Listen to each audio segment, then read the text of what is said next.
Iya, eh, selamat sore nih Pak Adi. Selamat sore Pak Feby. Ini udah mau bergabung nih bincang-bincang Pak Adi di Zoom ini. Ya Eh, Mas. kita sapa dulu teman-teman kita ya, Pak Adi di eh, di channel Jendela Dharma ini teman-teman. Ini sore hari Sabtu, kita ada tamu istimewa nih. Saya dapat tamu istimewa Pak Adiansa. Kita mau berbincang-bincang tentang beberapa hal karena saya ada yang mau ditanyakan ini ke Pak Adi ini. Masalah eh, Buddha Rupang, Pak Adi. Buddha Rupang ya. Nah, karena yang saya tahu Pak Adi ini eh, cukup banyak ya mempelajari Buddhism juga dari segi sejarah historicalnya ya. Nah, kalau saya sedikit ya di memperdalam masalah sejarah bagaimana Buddhism zaman dulu perkembangan secara budaya ya. Jadi saya lebih nyaman mungkin untuk bertanya ke Pak Adi masalah Buddha Rupang karena ada ininya Pak Adi saya ada apa ya ada latar belakang juga Pak Adi. Gimana tuh Pak? Ya, jadi suatu waktu saya ke wihara Pak Adi ya ke wihara. Hmm. Pas masuk ke wihara itu sudah ada seorang biku di depan Pak Adi ya sedang Oh, bincang-bincang juga dengan umat bincang-bincang santai ya bukan dalam acara resmi ya santai mungkin umatnya lagi konsultasi gitu. Saya juga ke depan lah mau memberikan hormat niatnya ya, mau memberikan hormat kepada biku tersebut. Lalu saya ke depan, setelah saya mau bernamaskara ya, uh, biku itu bilang, eh, tunggu sebelum kepada saya silahkan menghormat kepada Sang Buddha dulu katanya. Sambil tangannya memberikan isyarat kepada Buddha Rupang di wihara itu yang besar-besar Pak dia. ya. Ada banyak Buddha Rupang. Silahkan menghormat kepada yang mulia Buddha dulu. Saya agak bingung juga ya, tapi ya udah saya ikuti ya. Saya Hmm. bernamaskara dulu mengarah ke Buddha Rupang. Tapi ada pertanyaan Pak di pikiran saya itu ya. Jadi saya itu kan sudah belajar Buddhism sekitar 10 tahun lah Pak Adi ya. Dan saya juga bisa bilang saya memiliki keyakinan saat ini pada Buddha, Dhamma, dan Sangha Pak Adi. Saat Hmm. itu juga ketika saya kejadian di wihara itu saya sudah punya keyakinan kepada Buddha, Dhamma, dan Sangha. Ada. Tetapi saya tidak pernah terbertik sekalipun Pak Adi ya di pikiran saya bahwa Buddha Rupang itu patung-patung menyimbolkan Buddha itu memang mewakili Buddha gitu Pak Adi. Terus terang aja saya jujur gitu loh ya. Saya hanya berpikirnya yaitu arah aja lah budaya pertanda ya di wihara dipasang besar-besar dan kita bernamaskara ke arah patung itu tapi sekalipun di hati saya itu nggak pernah terbersit bahwa itu memang ada korelasinya sama Buddha gitu Pak Adi. Terus terang aja saya jujur. Saya itu lebih ke ketika bernamaskara itu mengingat Dhamma, sangat berterima kasih Dhamma yang telah saya dapatkan ini ya berkat kasih sayangnya Buddha dan zaman ini masih bersisa masih ada ya bisa kita pelajari gitu. Saya berpikir juga waktu itu semestinya yang lebih representatif untuk mewakili seorang Buddha itu ya anggota Sangha Pak Adi. Biku itu gitu loh.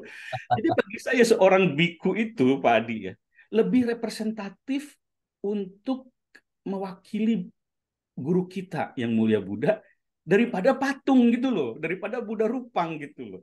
Nah saya nggak tahu apakah pemikiran saya ini bermasalah gitu loh atau tidak. Tapi sampai sekarang saya ulang-ulang pikiran itu belum berubah, Pak Adi. Masih berpikir seperti itu. Jadi bagi saya seorang anggota Sangha itu lebih representatif mewakili Buddha daripada Buddha Rupang.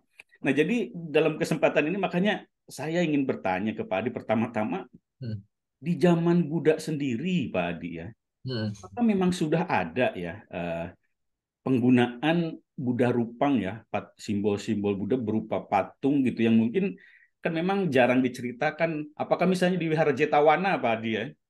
Apakah Hmm. ada nggak sih diceritakan di Suta ya? Saya sih nggak nemu ya. Atau tapi mungkin siapa tahu ada di kitab komentar atau di buku siapa ya tertulis di misalnya Oke, di Wihara Jetawahana itu memang ada Buddha Rupang gitu. oke. Dan setidaknya lah ya, saya terus terang agak meragukan sih kalau biku saat itu misalnya Namaskara ke Buddha Rupang di zaman Buddha masih ada ya. Saya Hmm. ragu lah gitu ya. Tapi setidaknya umat awam lah. Hmm. Ada nggak sih umat awam yang membuat simbol Buddha berupa patung gitu saat itu? Mungkin itu dulu pertama pertanyaan saya, Pak Adi. Terima kasih. Wah, ini pertanyaan yang luar biasa nih, dalam nih kalau kita mau. Tapi mungkin saya ngajak Pak Feby dan teman-teman ya dari Jendela Dharma. Ini mau nggak mau kita harus melihat ya ke zaman 2600 tahun yang lalu kan ya berarti ya. Iya, Untuk Pak. itu saya izin untuk share screen ya, Pak Feby dan Silakan, teman-teman ya. silakan. Ya, boleh di Oh iya, iya. saya izin dulu.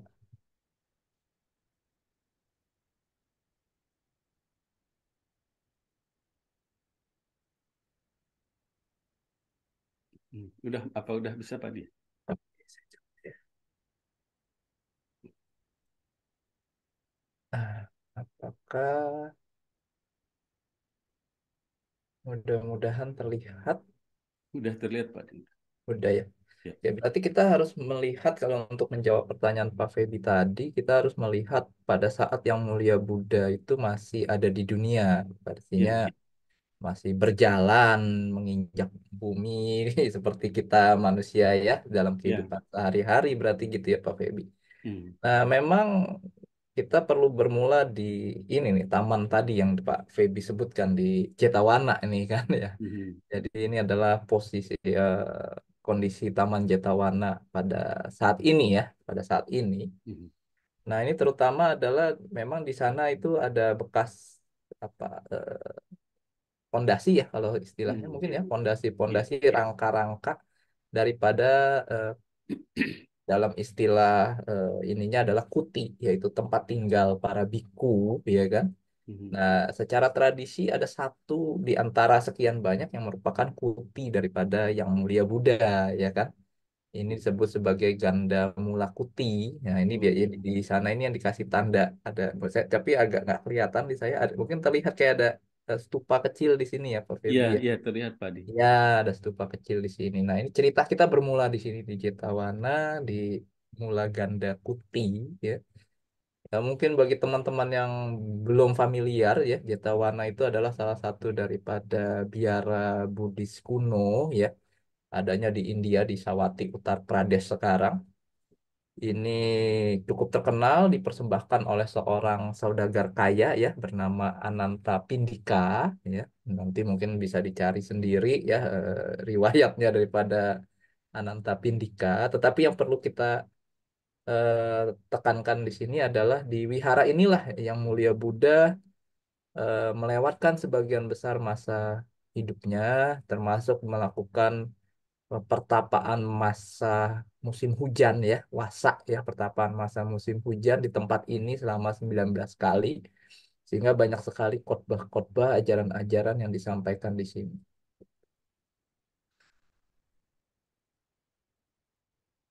Nah, pada saat itu belum kayak zaman sekarang kan ya Pak Febi ya, kita ada WA ya, bisa Iya, telepon ya, Pak Febi ada di rumah nggak, bisa main nggak gitu ya, zaman itu kan kita ya, nggak ada seperti itu kemajuan komunikasi seperti itu, maka terkadang karena Yang Mulia Buddha dan para biku ini cenderung merupakan pertapa keliling ya, jadi mereka mengembara gitu ya.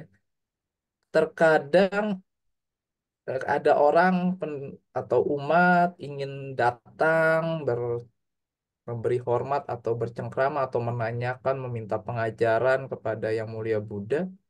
Udah datang jauh-jauh gitu ya, istilahnya pengen menemui guru yang besar nih, guru agung ya. Zaman itu sudah bawa ya persembahan lah istilahnya kalau kita bicara sekarang bunga, dupa mungkin ya macam-macam ya. Sampai sana udah jalan kaki, nggak ada mobil ya Pak Febi ya. Zaman itu kan ya nggak ada mobil, iya, nggak ada pesawat gitu ya. Udah jalan kaki jauh, menempuh perjalanan berhari-hari, mungkin berminggu-minggu, berbulan-bulan sampai di sana. yang dicari sang guru lagi nggak ada di tempat kan gitu ya Pak Feby, bener nggak? Nggak Iya. ada gitu. Kapan pulang? Ya nggak ada yang tahu juga kan gitu ya. Maka akhirnya mereka itu menaruh, ya namanya udah nanggung, udah nyampe ya Pak Feby ya, udah Hmm. terlanjur, udah sampai. Akhirnya persembahan itu, bunga dan lain-lain itu akhirnya ya ditaruhlah di depan kuti aja, udah gitu ditaruh depan Hmm. kuti gitu Hmm. ya, di depan kamar daripada Yang Mulia Buddha seperti itu ya kan. Hmm.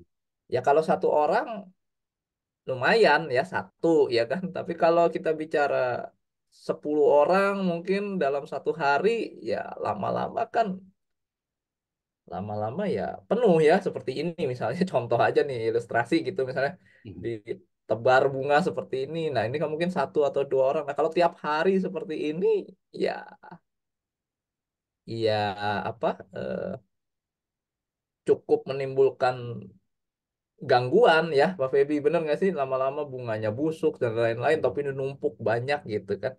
Maka si pemberi dana dalam hal ini Anantapindika kemudian menemui kepada ajudan ya, daripada ajudan pribadi daripada Yang Mulia Buddha yang bernama Bante Ananda Tera ya. Bante Ananda Tera itu, beliau menyampaikan, nih wihara ini gimana, ini orang pada naruh bunga, naruh segala macam begitu ya, Hmm. mesti bagaimana seperti itu kan, seperti itu. Nah mungkin seperti ini orang pada, daripada pulang nanggung ya Pak Feby ya, nunggu depan kuti, nggak tahu kapan gurunya pulang gitu, seperti itu kurang lebih gitu, naruh Iya. bunga naruh apa ya, ini gambaran kasar lah seperti itu. Ya, tentunya ini menimbulkan tuh jadi susah dia, jadi riweh gitu ya, istilahnya riweh gitu, mau diapain ini gitu. Maka kemudian Bante Ananda menanyakan kepada Yang Mulia Buddha ya, menanyakan kepada Yang Mulia Buddha. Nah, ini dalam percakapan ini sebetulnya bagian daripada komentar ya dari Jataka Atakata. Jadi cerita Jataka ini, Jataka nomor 479 ya, Kalingga Bodhi Jataka. Jadi Bante Ananda menanyakan kepada Yang Mulia Buddha, ada berapa cetia di sana Bante. Cetia itu adalah tempat untuk menyimpan sesuatu lah ya istilahnya, untuk menyimpan benda, perwakilan tadi, kalau kata Pak Feby menjadi perwakilan daripada Yang Mulia Buddha gitu ya, ada berapa jenis gitu. Nah yang dikatakan bahwa yang pertama ada yang namanya saririka atau sarira ya, dalam bahasa ini sarira itu adalah Hmm. relik jasmani. Jadi ini bicara relik ya. Relik ini ya kita tahu ya, bagian atau sisa-sisa Tubuh jasmani. tubuh jasmani daripada seorang guru atau seorang yang dianggap punya spiritual yang tinggi ya, tanda kutip suci lah seperti itu ya kan. Cukup itu adalah disebut sebagai sarira atau relik ya. Yang kedua adalah relik barang bekas pakai, yaitu paribogika. Jadi ini adalah ya kenang-kenangan lah. Oh ini bajunya beliau lo dulu waktu masih hidup. Oh ini loh cangkir yang sering dipakai oleh guru, misalnya seperti itulah kurang lebih. Ada Hmm. kenang-kenangannya, barang-barang kesayangannya itu apa yang bersejarah yang sering beliau pakai. Itu adalah ya, paribogika. Lalu yang ketiga ini adalah udesika, relik gambar. Jadi bentuk lukisan, patung ya, eh, eh, Simbol ya. simbolisme fisik Hmm. ya, simbolisme dalam bentuk Hmm. fisik, icon ya, istilahnya Ya, begitu, ya. icon daripada ini. Lalu beliau menyatakan, boleh nggak saya membuat satu cetia, satu tempat penyimpanan untuk perwakilan ini selama Anda masih hidup, kan seperti itu. Nah, jawaban daripada Yang Mulia Buddha sendiri yang terekam dalam kata-kata, dikatakan bahwa untuk yang relik jasmani nggak bisa, ya kan, ya, ya wajar, orangnya masih hidup kan gitu kan, orangnya masih hidup nggak bisa ya, relik jasmani nggak bisa. Nah, ini udesika yang berupa relik gambar atau patung itu tidak cocok dikatakan. karena hanya bergantung kepada imajinasi pikiran, ini terjemahannya. Jadi berupa gambar itu sebenarnya yang Mulia Buddha sendiri katakan tidak cocok. Ya. Hmm. Tetapi ada yang di tanda kutip disetujui, yaitu adalah pohon Bodhi, yaitu pohon Bodhi yang pernah digunakan oleh para Buddha adalah benda yang cocok digunakan sebagai cetia, katakan seperti itu. Ya. Maka kemudian Bante Ananda mengemukakan masalahnya kalau Anda sedang pergi tidak ada di tempat ini, umat datang, ya nanti kan mau pulang kecewa ya Pak Febi ya, nggak Hmm. ketemu, nggak setidaknya mereka bisa pulang dengan lega gitu ya, karena sudah ya ada perwakilannya lah, tanda kutip perwakilan gitu ya di sini, Hmm. tanda kutip perwakilan yang membuat mereka nggak penasaran pada saat pulang walaupun tidak bertemu langsung seperti itu. Maka beliau minta izin untuk menanam pohon Bodhi di Jetawana. Bante Ananda minta izin. Ya. Dan kemudian Bante Ananda memberitahu semua orang, Mbak Raja dan lain-lain tentang pohon Bodhi ini. Ya. Karena pohon Bodhi ini ditanam oleh Bante Ananda, maka ini dikenal sebagai pohon Bodhi Ananda. Nah ini masih ada sampai sekarang, Pak Febi. Yang pohon Bodhi Ananda ini, Ananda Bodhi Tree ini. Ya. Justru malah yang di Mahabodhi Temple, ya, yang di Bodh Gaya, itu pohonnya udah ganti. Ya. Hmm. Justru kalau yang di Mahabodhi Temple justru itu sudah pernah diganti pohonnya dan ditanam ulang di tempat yang justru bergeser, lebih sedikit bergeser dari tempat asli. Secara tradisi justru ini yang lebih tanda kutip lebih tua pohonnya gitu ya, Lebih lebih mewakili tua Pak Adi ya. gitu. Iya lebih ancient lah kalau ya nggak penting Hmm. juga kita soal tua-tuaan pohon, tapi intinya kalau kita mau bicara maka kita mau menelusuri sejarah ini lebih lebih mewakili era itu. Nah, seperti itu kurang lebih ya. Jadi pohon Bodhi Ananda atau Ananda Bodhi Tree ya, seperti itu. Nah, ini diperbolehkan. Nah, tanda kutip ini rekomendasi menurut komentar ya. Ini Hmm. adalah rekomendasi langsung daripada sang guru. Nah, seperti itu. Hmm. Ini aja gitu. Ya tadi itu komentar apa Jataka Pak Adi? Ketika kita bicara Jataka, narasinya pasti dari komentarial. Karena Oh, Jatakanya sendiri kan oke. hanya syair aja kan gitu. Oke. Oke. Tapi sejauh catatan komentarial ya seperti ini. Tampaknya di secara komentarial tampaknya penanaman Ananda Bodhi Tree ini adalah rekomendasi langsung. Nah, seperti itu rekomendasi langsung untuk memecahkan masalah tadi gitu ya. Untuk memecahkan masalah tadi. Gitu. Nah, ini cerita tadi kemudian kita lihat di tempat lain yaitu di Paduma Jataka. Kembali nih narasinya adalah komentarial. Di dalam Paduma Jataka dikatakan ketika beberapa biku memberikan persembahan berupa untayan bunga untuk melakukan puja di bawah pohon Ananda. Jadi tampaknya ketika kita bicara di sini dalam komentarial mengatakan bahwa ya beberapa biku juga melakukan pemberian bunga, untayan bunga kepada pohon Bodhi Ananda ini. Hmm. Ya, ya ini eh, tampaknya ini merupakan ya setidaknya menurut catatan era itu ya, menurut era kita telusuri sampai komentarnya, tampaknya ini dulu katanya tradisi yang umum ya istilahnya kalau sampai tercatat kan berarti cukup umum gitu ya Hmm. untuk dilakukan gitu ya. Nah, lalu ada cerita juga ketika beberapa biku ingin memberikan persembahan ke pohon Ananda Bodhitri tadi, kemudian tidak mendapatkan bunga teratai, lalu kemudian pergi kepada Bante Ananda, dan kemudian Bante Ananda secara khusus pergi ke pasar, dan justru beliau berhasil begitu bawa pulang, bawa banyak sekali untayan bunga teratai biru katanya, dan kemudian diberikan kepada biku-biku tersebut, untuk biku-biku itu bisa mempersembahkan kepada pohon Bodhi itu. Nah, ini ceritanya menurut catatan komentar ya. Oke. Tapi agak aneh Tetapi juga ya ini membeli ke pasar ini Pak Adi. nggak membeli, tapi pergi ke pasar, nggak membeli, Hmm. pergi ke pasar. Mungkin ada yang mempersembahkan akhirnya, Hmm. gitu. Eh, tetapi dari dua cerita ini, ya dari dua cerita ini, kita bisa lihat bahwa eh, untuk yang berupa gambaran image, tampaknya pada saat itu yang Mulia Buddha setidaknya belum menyetujui. Kita bisa tarik kesimpulan seperti itu ya, mungkin Pak Febi ya. Setidaknya pada era itu belum menyetujui. Tetapi ada rekomendasi yang lain seperti itu. Ya. Nah,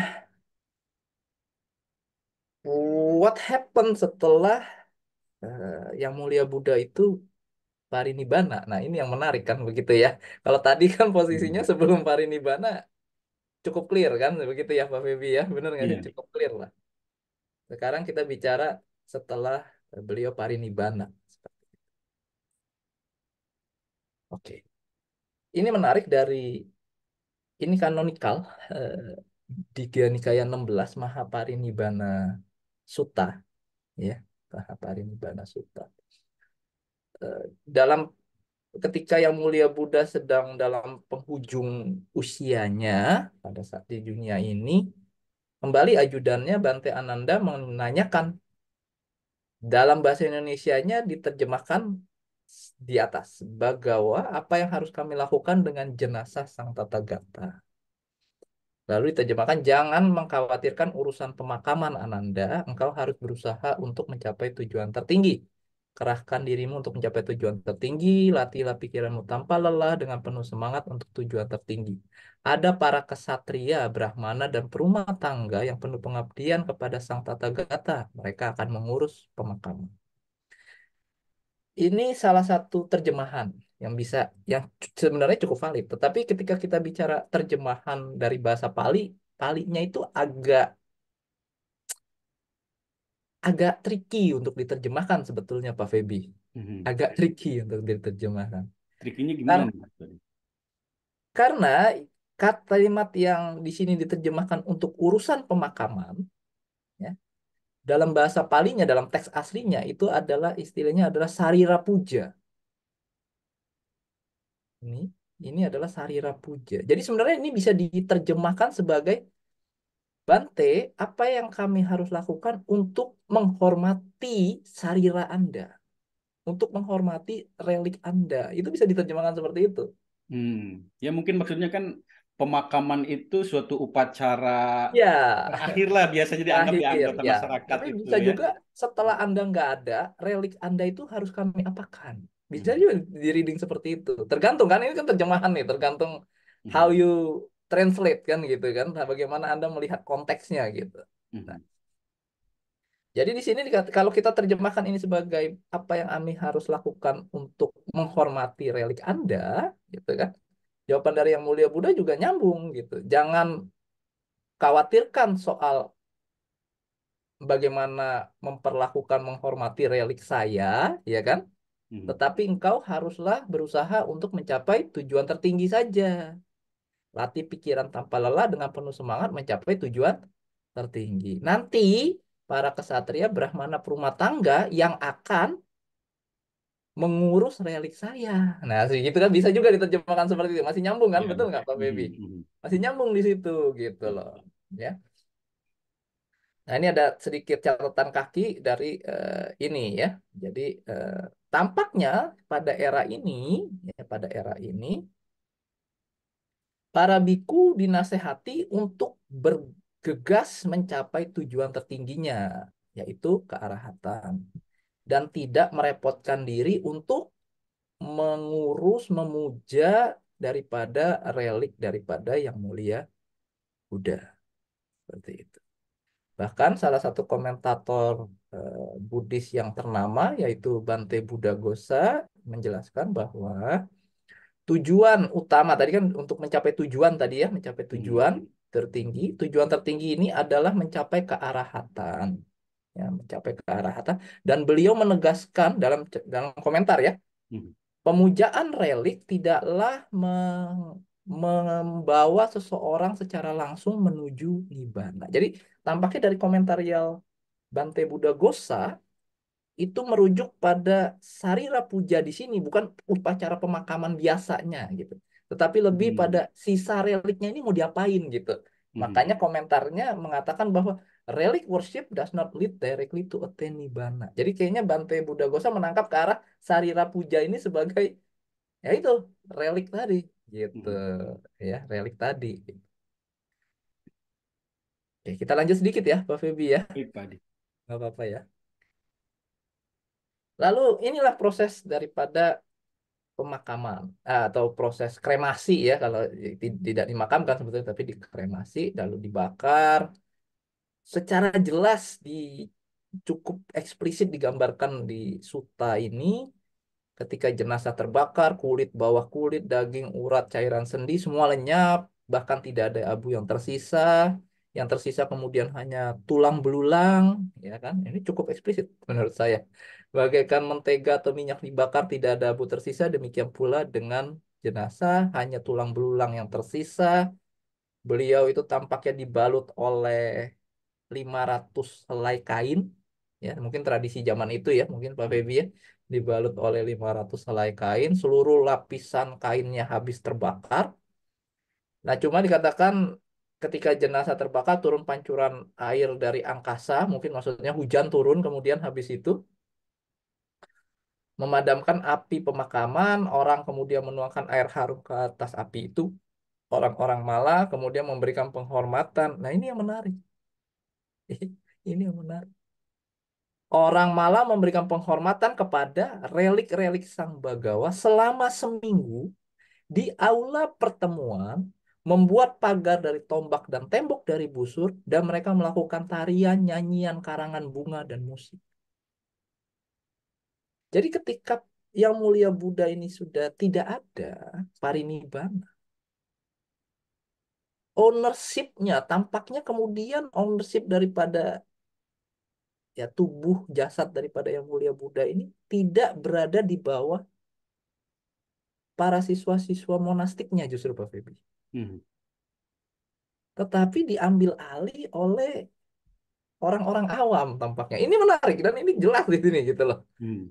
Sampai mereka membuat tarian nyanyian gitu yang secara kita tahu secara monastik eh, Nggak tidak mungkin ya. tidak diperbolehkan, tidak mungkin. Hmm. Gitu. Ini cara-cara orang awam lah ya. Betul, ini adalah cara orang awam. Jadi ownership-nya pada saat ini, di detik ini begitu beliau nggak ada, lalu kemudian kremasi, ownership bergeser tampak. Tidak lagi di bawah monastik, tapi di bawah kepada ownership daripada orang awam. Ya. Lalu terjadi perebutan untuk relik tadi. Ya, Raja Ajata satu, saya kesatria, saya juga kesatria, saya pantas mendapatkan relik itu dan saya akan membangun stupa besar untuk relik-relik ini. Stupa itu adalah kubah ya, tempat untuk menaruh relik ya. Orang Licawi juga ya, lalu para Sakya dari Kapilawatu, wah banyak lah semua orang ya pada eh, kami. Nah di sini biku monastik nggak ada suara sama sekali dalam catatan di sini ya. Kalau yang kita catatan yang kita Hmm. miliki ya Pak Febi, Hmm. tidak ada suara di sana. Jadi ini ownershipnya udah bener-bener di take over, bener-bener langsung di take over pada detik ini, gitu. Ya, kami akan bangun stupa bagi kami. Gitu. Lalu seorang Brahmana. Nah, ini yang menarik. Justru seorang Brahmana. Nah, ini kembali menegaskan bahwa ownershipnya bukan lagi di monastik. Ketika mungkin upacara pemakaman seperti ini ya kaum Brahmana yang merupakan eh, spiritual dominan pada era itu ya, mungkin ya Pak Febi ya, Hmm. itu berperan di sana bersama dengan umat-umat awam.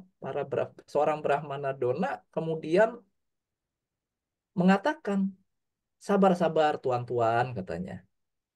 Toh Yang Mulia Buddha mengajarkan tentang kesabaran. Jangan sampai kemudian ini menimbulkan perselisihan. Karena tadi orang udah panas kan semua ya pengen Hmm. rebutan relik tadi. Marilah kita membagi adil relik manusia terbaik ini. Tuh. Marilah kita membagi adil. Marilah kita bergabung dalam kerukunan dan kedamaian. Udah jangan ribut gitu ya. dalam persaudaraan membaginya menjadi 8. Biarlah stupa didirikan di semua seluruh penjuru sehingga semua dapat melihat dan memperoleh manfaat dalam keyakinan. Nah, di sini kita akan lihat, maka kemudian dibagilah 8, ya, dibagilah 8, dan ini ada catatan daripada di mana stupa-stupa itu dibangun. Ya. Dalam catatan dikatakan bahwa stupa-stupa ini dibangunnya di kota, di tengah-tengah kota, di jalan besar. Justru jauh daripada biara, Pak Feby. Hmm. Jadi betul-betul ownership-nya itu sudah di take Jadi over nggak pada di saat. wihara ya, bisa di Jetawana Tidak, gitu. Enggak ya? tidak. Pada waktu ini ya makanya dikatakan ini Hmm. nih. Demikianlah hal ini dilakukan di masa lalu. Jadi nanti kita akan lihat kenapa ini ditambahkan kalimat ini. Demikianlah hal ini dilakukan di masa lalu, gitu. Jadi terdapat 8 porsi, ya. Ini ada pembagiannya, semuanya ditaruh di mana, di mana, di mana, dibagi 8. Seperti itu. Termasuk ada stupa yang dikatakan untuk kendi takaran relik, waktu kendi yang mungkin mengambil sisa-sisa relik, dan kemudian untuk sisa arang pembakaran. Jadi ada 10 stupa yang dibuat. Ya, tadi kembali ini dilakukan di masa lalu. Di masa lalu, ya. Kembali stupa-stupa ini dibangun di kota, di pusat kota. Jadi monumen gitu ya. Bukan di biara, bukan di daerah monastik. Seperti itu. Dari upacaranya aja tadi kita bisa lihat upacaranya bukan upacara monastik sama sekali, betul nggak Pak Feby ya? Tadi dengan tarian, Ya. nyanyian, tombak gitu ya. Itu udah ini sesuatu yang menarik sebetulnya ketika beliau parinibbana, ownership udah langsung ganti seperti itu. Ya. Nah, tetapi apakah Yang Mulia Buddha sebetulnya menentang pembuatan stupa? Mungkin enggak, karena stupa itu mungkin Hmm. tradisi era itu ya, Pak Feby ya. Stupa itu memang tradisi era itu. Jadi dalam masih di dalam Digha Nikaya 16 Mahaparinibbana Sutta di atas, tapi ceritanya ini sutta yang panjang di sebelumnya itu Ananda pernah menanyakan kepada Yang Mulia Buddha apakah tentang orang yang layak dibuatkan stupa gitu. Dan beliau menjawab bahwa ya seorang Tathagata arahat, ya, Buddha yang mencapai penerangan sempurna itu layak dibuatkan stupa. Paceka Buddha, seorang yang mencapai pencerahan dengan sendiri tapi tidak mengajar, juga layak. Siswa seorang Tathagata itu layak. Dan yang keempat adalah Raja Pemutar Roda, Raja Pemutar Roda atau Raja Cakrawati, Kaisar penguasa Hmm. dunia, itu layak dibuatkan. Gitu. Tapi kenapa layak? Karena dengan stupa tadi, ketika orang melihat stupa, dikatakan hati orang akan menjadi damai. Hmm. Kemudian pada saat hancurnya jasmani setelah kematian karena batinnya damai, mereka akan menuju alam yang baik dan muncul kembali di alam surga. Inilah alasannya. Jadi alasannya adalah bagi orang-orang awam, kembali kalau tujuan tadi kan para biku nggak usah ngurusin ini, katanya Yang Mulia Buddha. Karena apa? Tujuan Anda adalah kearahatan. Fokus saja ke sana, tujuan tertinggi. Fokus Tetapi pencucian pikiran ya, penyucian pikiran. betul, tetapi buat umat awam yang masih riweh dengan keduniawian, adanya ini bisa membantu mengkondisikan kedamaian batin, membuat lebih spiritual mungkin ya Pak Feby ya. Sehingga Memunculkan setelah mereka keyakinan ya. betul, setelah kematian mereka bisa menuju ke alam yang baik di alam-alam surga. Seperti itu. Jadi tujuannya ini berbeda. Kalau yang ini ya duniawi, menuju surga aja gitu. Iya. Minimal ya jangan ke alam rendah lah, apalagi neraka gitu ya, amit-amit kan gitu ya. Jadi yang ini udah tools yang cukup baik. Maka beliau tidak menolak atau mengharamkan tanda kutip pembuatan stupa ini, enggak, karena mungkin masih bisa dipakai untuk hal yang baik seperti itu. Jadi kembali kita harus tekankan, enggak, sebenarnya enggak ditolak pembuatan stupa karena dianggap ada sisi positifnya juga gitu. Nah, tadi ada kalimat demikianlah di zaman dahulu ya. Demikianlah di zaman dahulu. Nah, ini ada catatan menarik dari Yang Guyan ya dalam salah satu eh, apa jurnal ya, Relic Worship, a Devotional Institute in Early Buddhism ya. Kalimat tadi dikatakan ditambahkan pada saat persamuan Sangga yang ketiga di era Raja Asoka. Artinya itu posisi dulu sebelum eranya Raja Asoka ya, sebelum eranya Raja Asoka. Nah, dari kedua dari list yang ditunjukkan jelas bahwa stupa-stupa tersebut berada di luar biara setidaknya sebelum era Raja Asoka. Hmm. Sampai Jadi jadi relik-relik itu di luar wihara gitu ya. betul di luar wihara. Tidak dibawa, tidak pernah dibawa ke wihara sebelum era Asoka ya. Nah, ini yang menarik. Dari catatan komentarial Bante Buddha Ghosa, di era Raja Asoka lah kemudian Asoka membuat banyak stupa, ya. Lalu dia pada saat peresmian stupa-stupa tersebut, beliau memanggil para biku, para bikuni, para umat awam laki-laki dan umat awam perempuan untuk meresmikan dan melakukan pemujaan stupa, sarira puja. Hmm. Ya. Sehingga disinilah tampaknya terjadi perubahan lagi nih Mbak Febi. Jika tadi di dalam Mahaparinibbana Sutta para biku itu tidak diarahkan, tidak di-encourage, tidak disarankan untuk melakukan sarira puja, tetapi pada era Raja Asoka mungkin atas koersi daripada kaisar ya istilahnya, semua jadi harus ikut melakukan peresmian stupa dan melakukan sarira puja. Dan di era inilah stupa-stupa dibangun di monasteri-monasteri, di biara-biara. Sehingga menjadi satu praktek yang umum bagi biara untuk memiliki stupa di sana, di Dhamma Hall-nya, dan menaruh relik di sana. Sehingga pemujaan stupa dalam notabene yang dihormati adalah sarira puja yang ada di dalamnya. Ini kemudian menjadi bagian daripada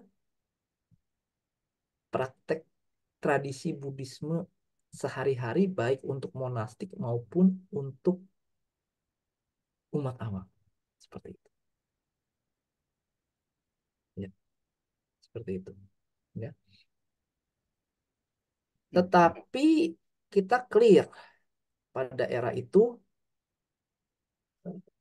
belum dalam bentuk gambar ataupun patung tetapi Belum ya berarti ya di zaman Asoka juga belum belum belum ada Buddha Rupang berarti ini Pak Adi ya. belum sampai sejauh itu belum. Jadi kita Hmm. bicara Raja Asoka itu sekitar 300 tahun kurang lebih ya. Ini kasar aja 300 tahun setelah kejadian tadi Mahaparinibbana Hmm. daripada Yang Mulia Buddha belum ada.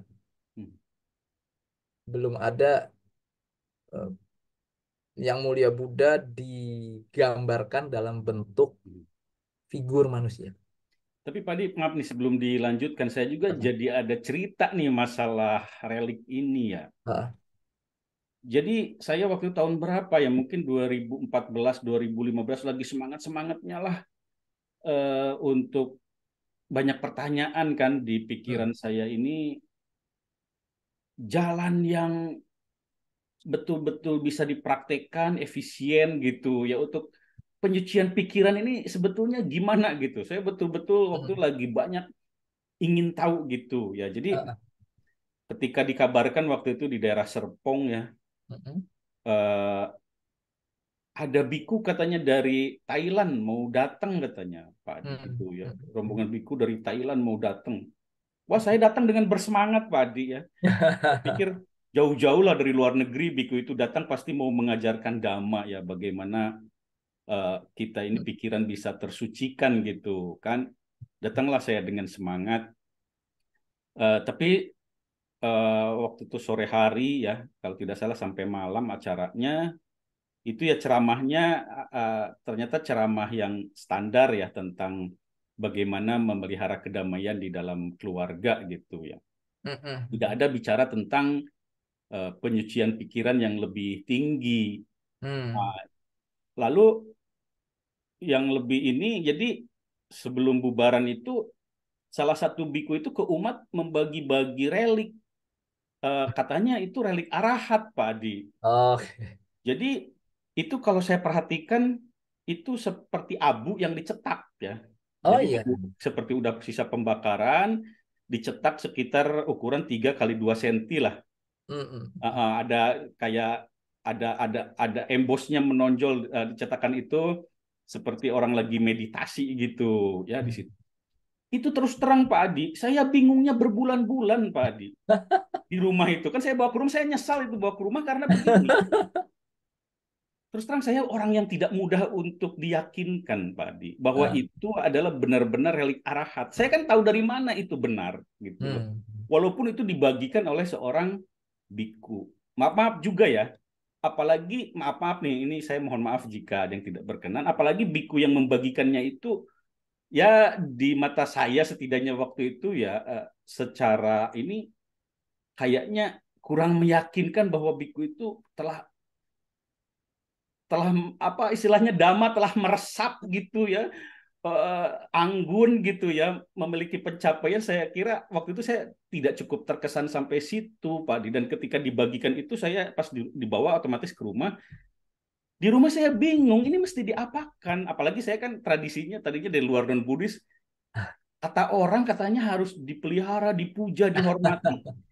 Waduh, apa saya harus bikin tempat pemujaan kecil, tapi Ah. tidak timbul keyakinan dalam diri saya bahwa itu memang relik arahat. Kalau bisa dibuktikan aja ya, mungkin saya lebih terdorong lah kalau bisa dibuktikan, membuat saya yakin bahwa itu betul-betul relik arahat, tentunya saya juga akan terdorong untuk memberikan penghormatan, ya pemujaan. Tapi saya tidak ada keyakinan ini jangan-jangan abu orang biasa, orang mati biasa kan. Dan saya suka dengar isu dikit-dikit arahat, orang-orang tuh, biku ini dikit-dikit arahat, dari mana kita tahu kan gitu loh, ukurnya gimana gitu loh. Itu saya bingungnya sampai berbulan-bulan, sampai ya udahlah saya buang aja lah ini, bukan saya tidak menghormat gitu ya, tapi memang saya tidak timbul keyakinan gitu loh, malah mengganggu, jadinya batin saya tidak tenang gitu loh. Ini harus bagaimana gitu loh. Saya ya itu menarik, tapi saya coba jelaskan sedikit. Mudah-mudahan ini bisa memberi gambaran ya. Boleh ya, saya coba Hmm. sedikit jelaskan ya. Eh, jadi, oke,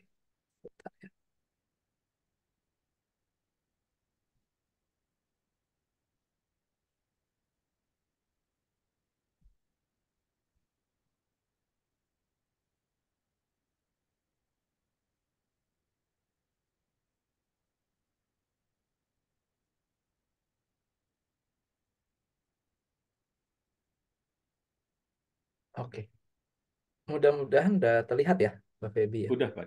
Oke, jadi ketika kita bicara spiritual, berarti kita bicara ada batin dan ada jasmani atau physical material world kan seperti itu ya, Pak Feby ya. Iya. Jadi Hmm. ada batin dan ada physical material world gitu ya.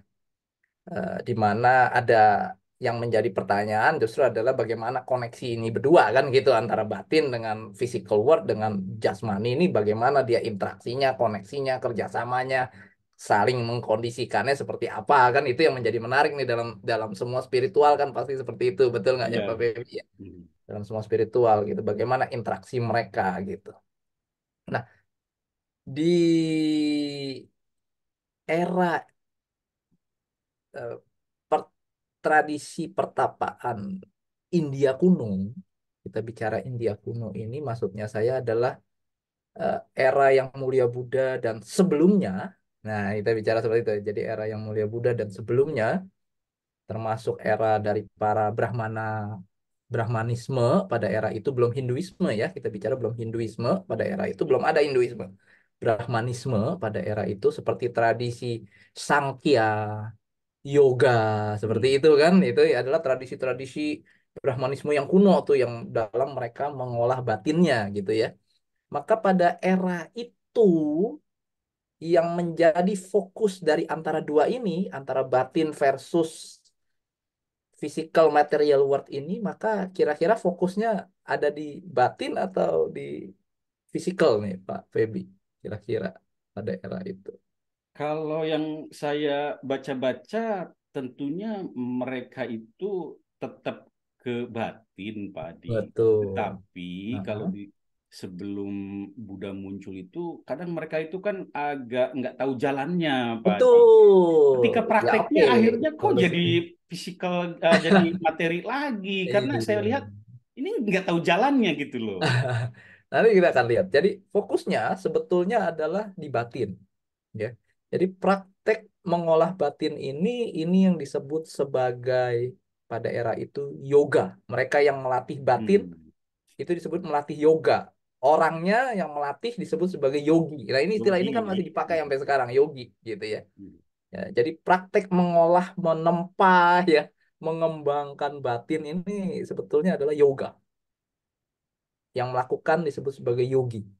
Seperti itu. Jadi di era itu, di era sebelum jadi yang Mulia Buddha sampai sebelum, kebanyakan yang terdokumentasikan adalah fokusnya ada di sini. Yoga dan bagaimana mereka mengembangkan yoga dan kemudian mereka yang melatihnya disebut sebagai yogi. Seperti itu. Physical world itu merupakan sesuatu yang dianggap kasar, rendah, harus ditinggalkan. Kenapa? Karena justru karena tanda kutip misalnya jiwa kita terperangkap di tubuh ini, makanya kita mengalami penderitaan gitu kan. Makanya jiwa Hmm. itu harus terbebaskan daripada physical world ini gitu kan. Menjadi jiwa mukti, jiwa yang terbebaskan itu sebelum era yang mulia Buddha konsepnya seperti itu. Jadi ini Kayaknya istilah awal moksa juga dari situ ya. iya itu Pikiran terbebasnya. yang meninggalkan jasmani gitu ya. Betul, meninggalkan duniawi itu ya, ketika jiwanya meninggalkan fisik keterikatan ini dari physical world ini disebut sebagai moksha. Hmm. Jiwanya terbebas dari physical world, dia menjadi jiwa mukti, jiwa liberated soul. Liberated soul, jiwa yang terbebas. Kalau kita bicara jiwa yang terbebas harus nanya, terbebas dari apa kan gitu kan? Hmm. Terbebas dari physical world gitu. Oke. Ya. Jadi fokusnya adalah pada era itu adalah ini. Ini menjadi sesuatu yang dianggap kasar, rendah, menjijikkan, tidak menarik, sesuatu yang harus ditinggalkan seperti itu. Tidak harus diperdulikan. Nah, seperti itu. Maka praktek-praktek pertapaan keras pada era itu cenderung tidak memperdulikan ini. Selama ininya berkembang, kenapa harus pusingin ini? Kan gitu. Maka mereka nggak perlu mandi kan gitu pada rambut Hmm. pakai abu ya gitu kan debu-debu kotor-kotor gitu kan ya Maka lebih menunjukkan cenderung menyiksa fisik ya. iya karena merasa ini sesuatu yang tidak harus dipikirkan seperti itu ya bahkan cenderung harus ditanda kutip dipres dihancurkan ditinggalkan ya seperti itulah bahasanya Hmm. ya nah itu yoga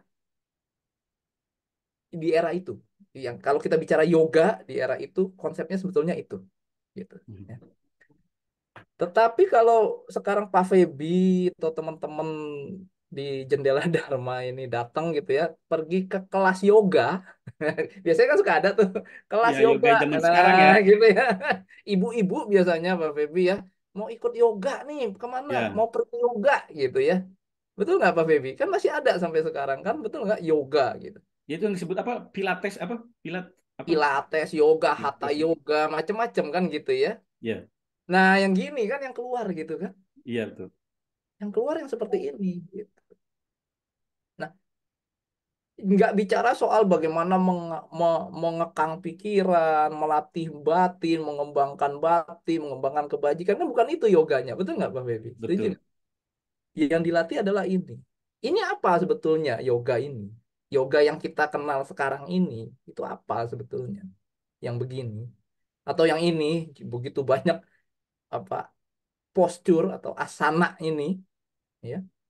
ini sebetulnya mau apa, atau mau apa dan mau apa, kan begitu ya Pak Feby, betul nggak sih? Mhm. Apa dan mau apa ini sebetulnya ini, gitu. Jadi ketika kita bicara tadi keterkaitan dua tadi, batin dan physical world atau material world, ya Pak Feby,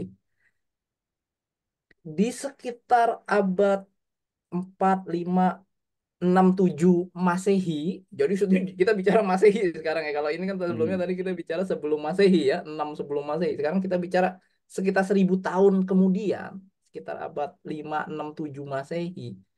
Itu ada perubahan, apa sih harus bilang? Tren. Boleh ya saya pakai istilah itu aja biar Mhm. lebih mudah. Perubahan tren ya dalam dinamika antara batin dengan physical world ini. Di mana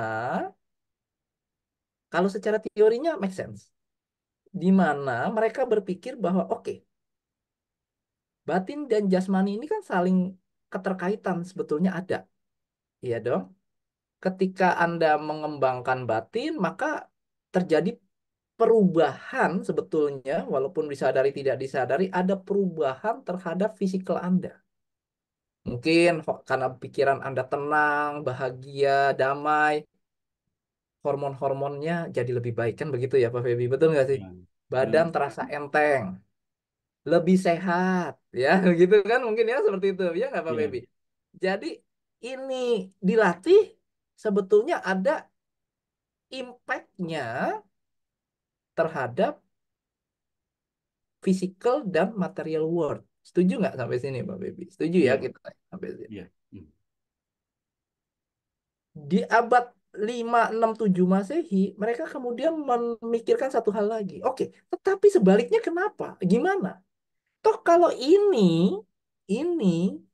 dilatih juga bisa mengkondisikan, memampukan, bahasa kuncinya di sini adalah empowerment, to empower kemunculan higher state of mind. Nah, seperti itu bahasanya gitu loh. Hmm. Oke, oke.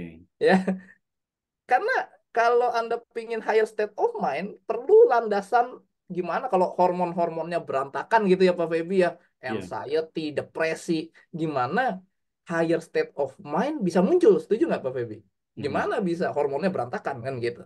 Tetapi kalau hormonnya sudah dibenerin, pikirannya sudah lebih tanda kutip sehat, ya, ini baru bisa mengempower timbulnya higher state of mind. Make sense kan seperti itu ya Pak Feby? Make Mhm. sense gitu. Kenapa nggak ini dibenerin dulu hormon-hormon ini gitu supaya memampukan higher state of mind, logikanya. Maka postur-postur ini, asana-asana ini adalah untuk meng manipulate, bukan ya, ya memanipulate, mengenhance, mendevelop daripada physical material world agar mengempower timbulnya higher state of mind kalau kondisinya tepat gitu ya. Tapi paling nggak landasannya ada dulu gitu. Jadi ininya disiapin dulu supaya ini bisa mengempower ini muncul nantinya. Seperti itu. Nah, ketika kita bicara fokusnya, berarti kan ada pergeseran fokus ya Pak Feby, betul nggak? Mhm. Kalau sebelumnya adalah fokusnya di sini, kemudian muncul tren yang memfokuskan di sini, betul nggak Pak Feby? Mani, ya. Iya. Ketika kita memfokuskan pada ini, physical material world untuk mengkondisikan, mengempower higher state of mind, ini kami para akademisi, secara akademis, kami menyebutnya, mengkategorikannya by definition sebagai tantra. Jadi kalau kita bicara tantra, apa itu tantra? Ya, tantra adalah ketika kita berfokus pada physical material world dan kemudian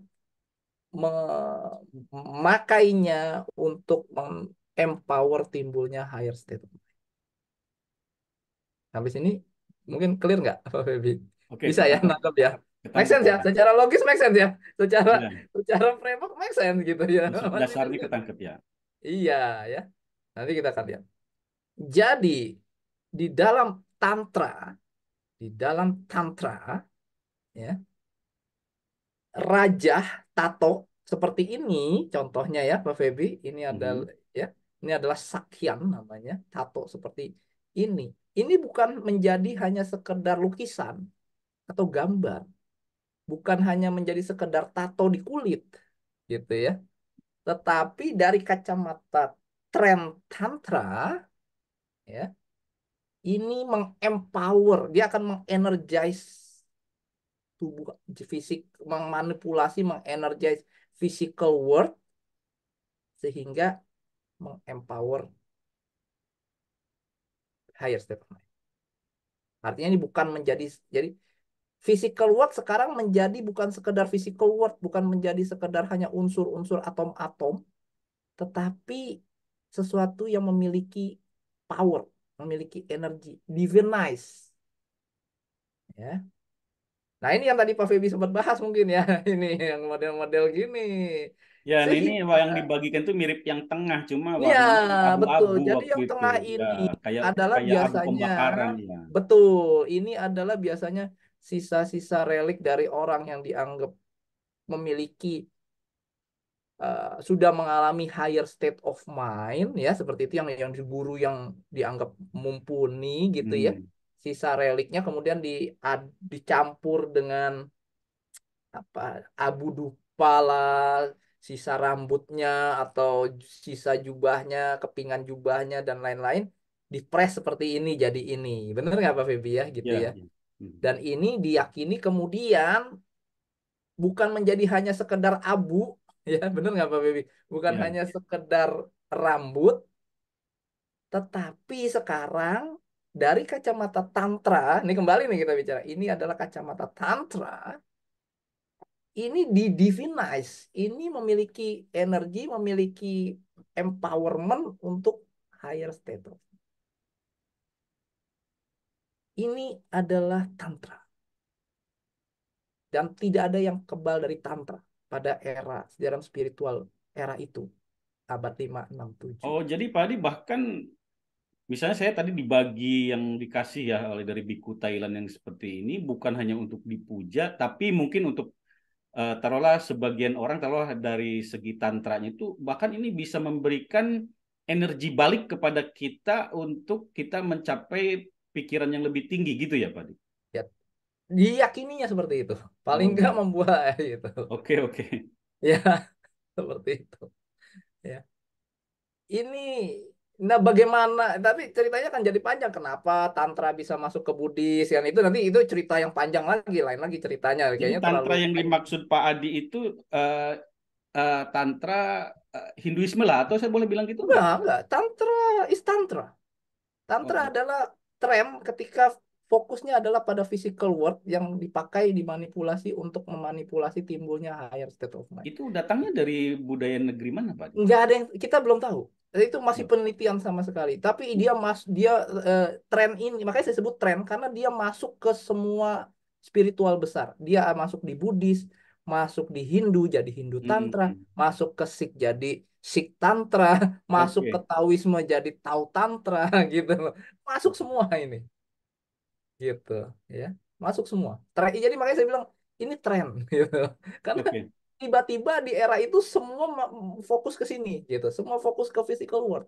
Udah model lah ya di itu ya.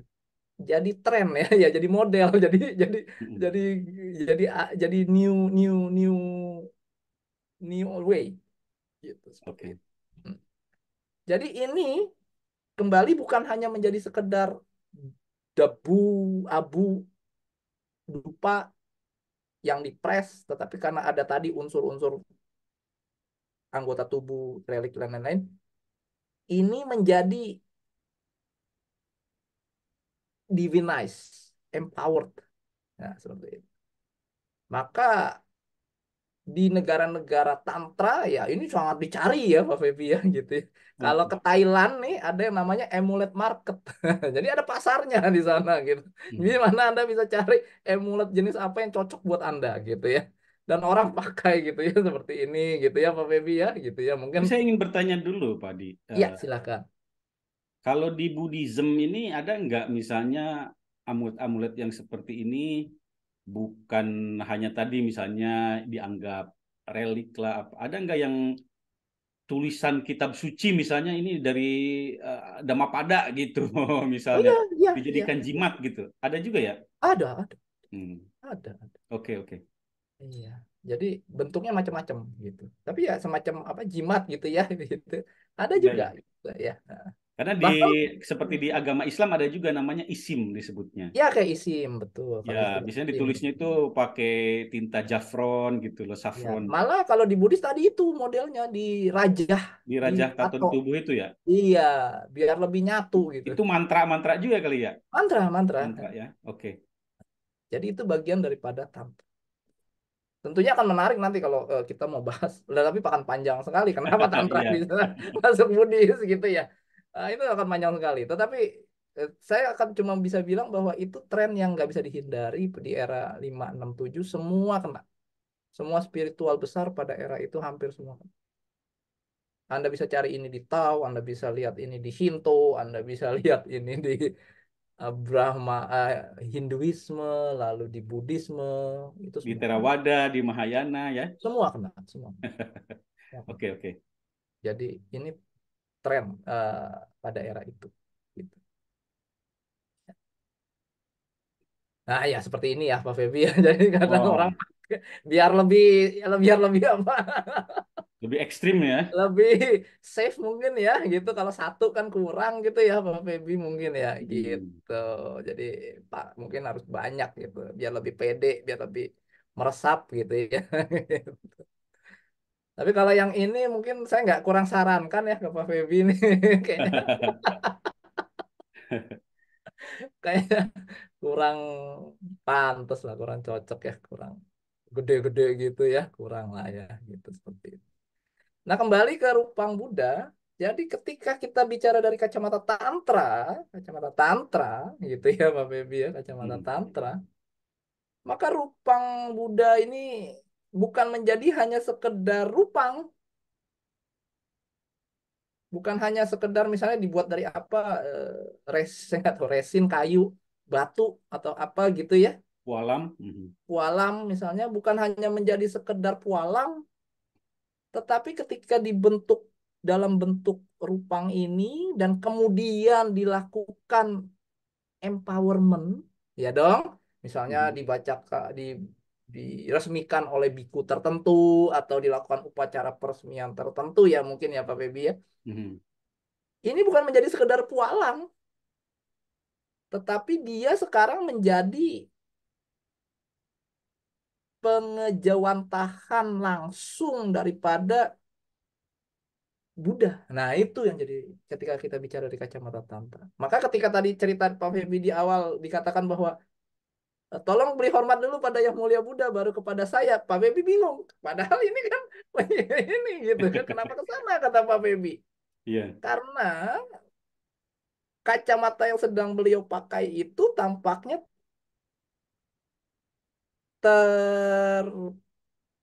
terafiliasi lah saya bilang ya saya nggak mau ini terafiliasi dengan kacamata tantra sehingga patung Buddha yang ini karena sudah diresmikan di empower dia menjadi pengejawantahan perwakilan langsung daripada the greater Buddha power something like that gitu kepada higher consciousness yang lebih tinggi seperti itu that's tantra makanya jangan kakinya jangan menghadap ke altar ya nanti seperti itu Hmm. kalau yang ini nggak apa-apa, yang sebelah kanan nggak apa-apa itu belum diresmikan nggak apa-apa, gitu misalnya seperti itu. Kalau yang sudah Ah, diresmikan jangan ya, ya gitu. That's tantra. Gitu. Nah mudah-mudahan ini menjelaskan ya Pak Febi ya, mungkin juga bagi beberapa oke. teman-teman di Jendela Dharma bisa lebih jelas gitu Jadi mana yang beda juga Buddha Rupang yang masih di pabrik ya atau baru dikirim betul. belum disahkan dengan yang sudah di apa ya istilahnya diurapi atau apa disembah atau di apa udah Ya diresmikan lah, entahlah diresmikan lah bahasanya ya. apa, pokoknya diresmikan lah gitu loh, ditaruh di Mhm. ini ada upacaranya, bla bla bla.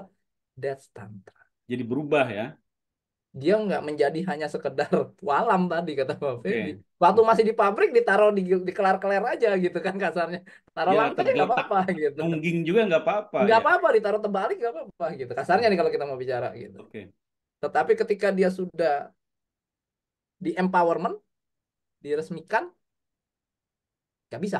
Udah Kenapa? sakral ya, udah sakral. Makanya saya bilang di divinize ya, disakralkan, Mm-mm. disacralize. Itu nggak bisa. Seperti itu. Karena kacamata itu adalah kacamata sebetulnya tantra. Nah, tapi kembali tren tantra ini itu tren yang berkembang di abad 5, 6, 7 Masehi. Jadi sekitar 1000 tahun bahkan dari era yang Mulia Buddha itu sudah parinibbana. Jadi ini suatu tren yang cukup kemudian sebetulnya. Udah jauh lah Tetapi jaraknya ya dari sudah masa yang jauh. mulia Buddha. Betul, sudah jauh. Tetapi memang ya it is what it is. Seperti itu. It is what it is. Gitu. Meresap kemana-mana dan kemudian ya sih kalau teman-teman ada pernah cari YouTube misalnya di YouTube saya pernah sampaikan di YouTube misalnya judulnya Revitalisasi Theravada di abad 20 itu ada upaya pembersihan dari kelompok Theravada terhadap unsur-unsur tantra ini. Karena kalau enggak si orang sibuk bikin jimat dan lain-lain ya seperti tadi bikin Hmm. tato ya Pak Febi ya seperti itu. Ada upaya pembersihan di situ. Kadang-kadang Tetapi memang ada pengaruhnya nyata juga, misalnya jadi kebal gitu, Pak. Ada juga sebetulnya. saya nggak bisa komen seperti itu. Tapi intinya ya itu tadi dipercaya bisa memberikan higher power seperti tadi. Nah, Pak Adi, pertanyaan saya nih, Hmm, hmm, kalau khusus untuk pemujaan spiritual Buddhis nih, hmm. patung-patung ini kira-kira di tahun berapa mulai diproduksi dan diperkenalkan, disimpan di wihara gitu loh? Nah, ini pertanyaan panjang lagi nih kita. Oke, jadi oke, saya harus cerita dari awal kayaknya berarti ya. Oke, saya izin share screen lagi ya, Pak Febi Silakan, ya. silakan, Pak. Kalau gitu.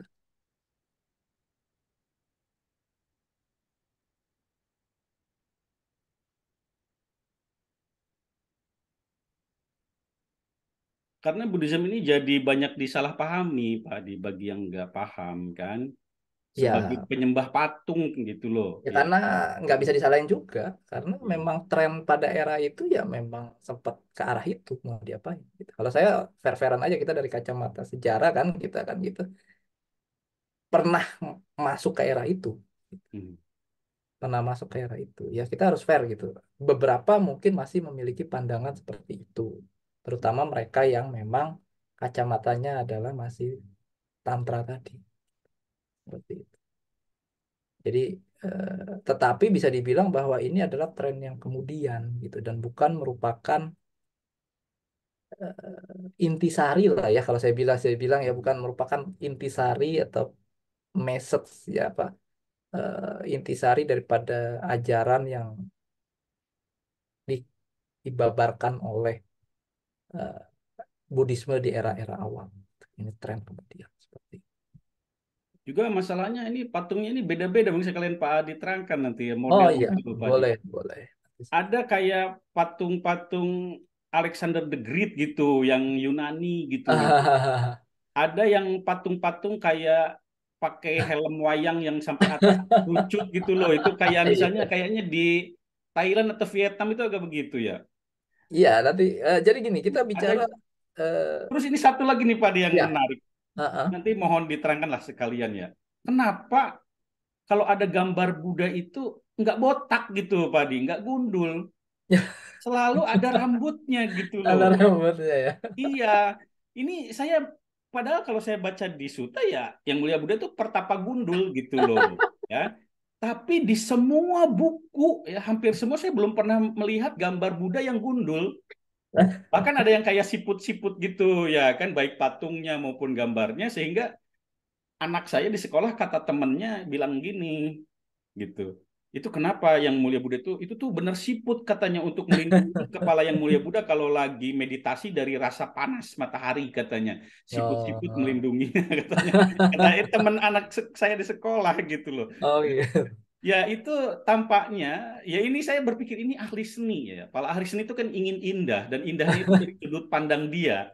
Mungkin bagi dia kepala yang gundul itu nggak cukup indah untuk menggambarkan seseorang yang sangat agung, yang Ya. mencapai penerangan sempurna, lalu agung, botak itu nggak indah gitu loh. Nah, Jadi dia kasih rambut, tapi muridnya botak-botak gitu anehnya gitu loh.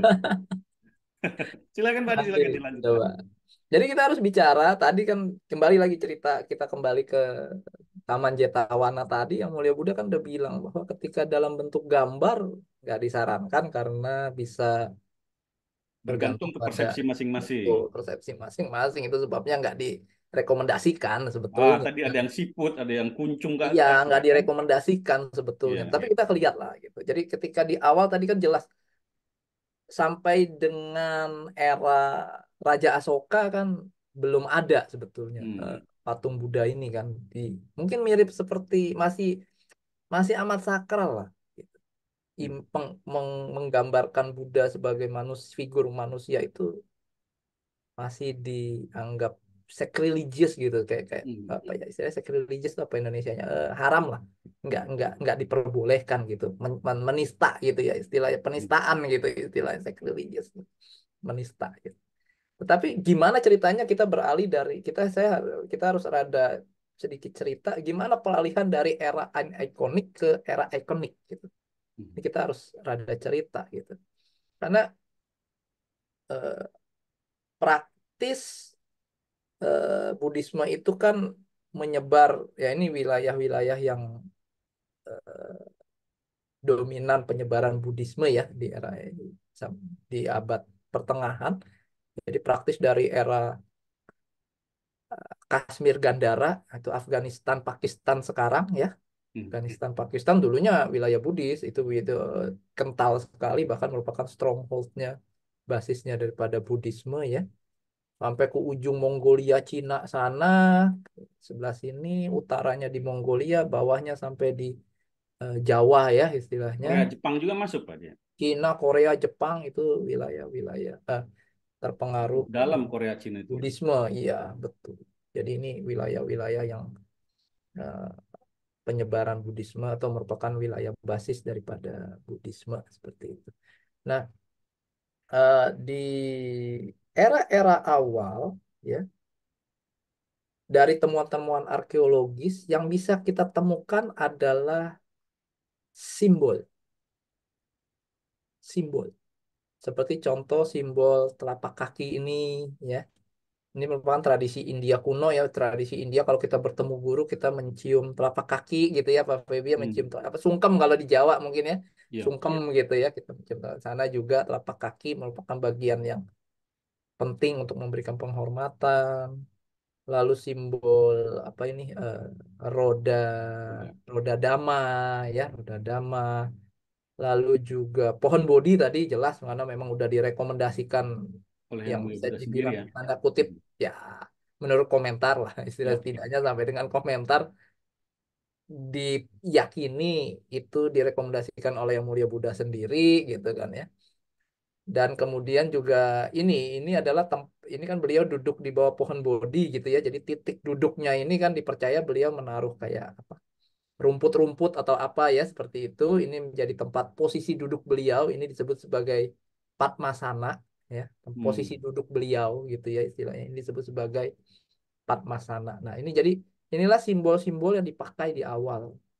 Telapak kaki, roda dama, pohon bodi, lalu Padmasana ya. Cara sederhana ya Padmasana tempat duduk beliau lah istilahnya kusionnya beliau gitu pada Hmm. waktu itu. Nah ini simbol-simbol jadi kalau pada era-era paling awal kalau kita telusuri temuan-temuan yang bisa masih lestari dan bisa kita pelajari sampai sekarang Pak Feby Hmm. seperti contoh misalnya dari relief di stupa Barhut ini ya stupa Barhut misalnya ini kita lihat sedikit gambaran tentang oke, ini adalah ada pembatas ya di sini ya, atas dan bawah kelihatan ya Pak Feby ya, Ya. atas dan Hmm. bawah. Biasanya kalau atas itu surga ya, betul nggak Pak Feby? Biasanya Oke. dikatakan surga adanya di mana di atas gitu ya. Di atas. Surga Ya. ya kan, mama di mana di surga di atas nunjuk ke atas gitu misalnya.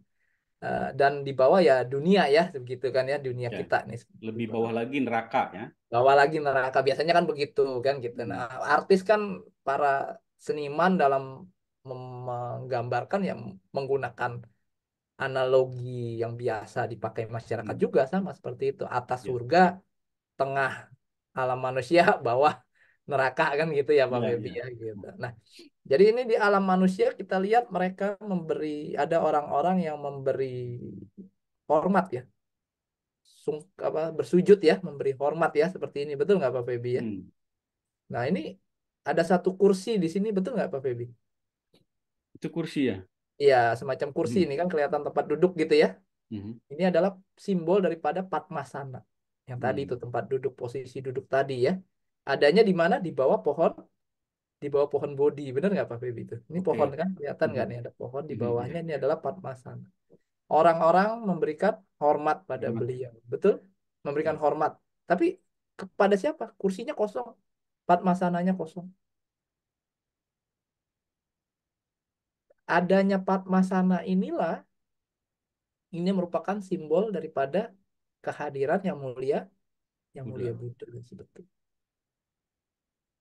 Lalu di atas ini para dewa memberi hormat kepada pohon pohon Bodhi.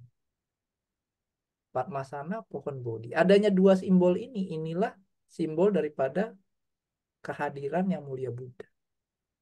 Jadi tidak Ini di masa digambarkan, awal ya. ya, tidak direpresentasikan dalam bentuk manusia. Jadi Patung. mungkin sama Hmm. Patung seperti manusia. Oke.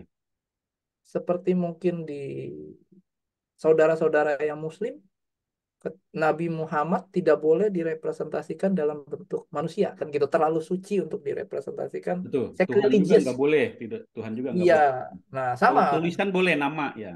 ya nama, bahkan seperti saudara-saudara yang dari tradisi Yahudi ya kalau nggak salah, Ya.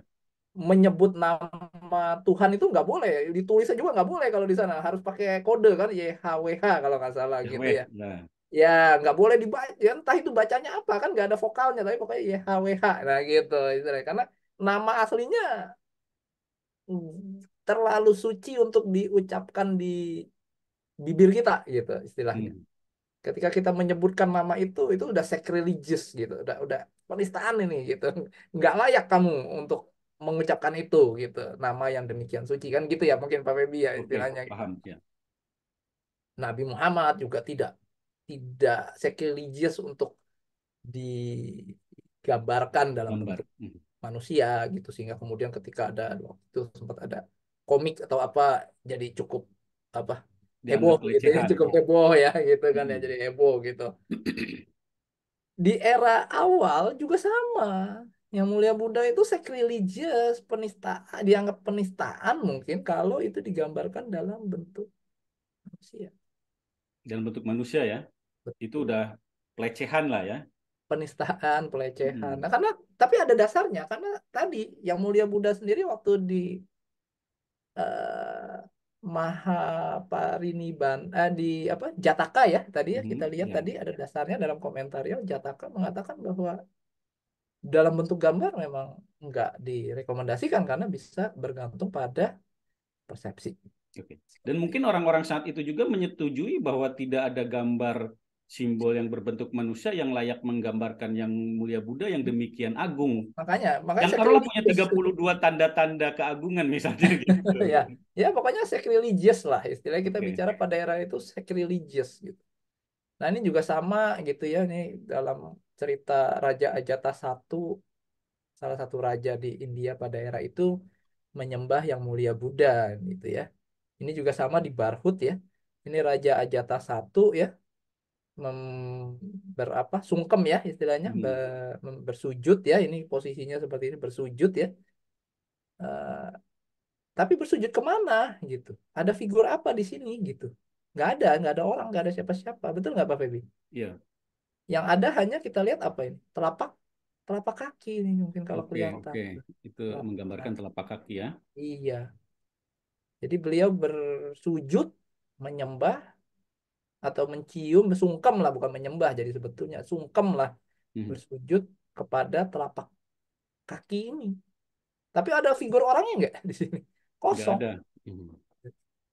Ya, hanya ada telapak kaki dan ini ada kursi, apa ya, itu adalah kursi Padma Padmasana gitu. Hmm. Jadi Budanya di mana? Yang mulia Budanya di mana? Ya ini, gitu. Ya nggak boleh digambarkan, gitu. Kalau digambarkan ya pelecehan, penistaan.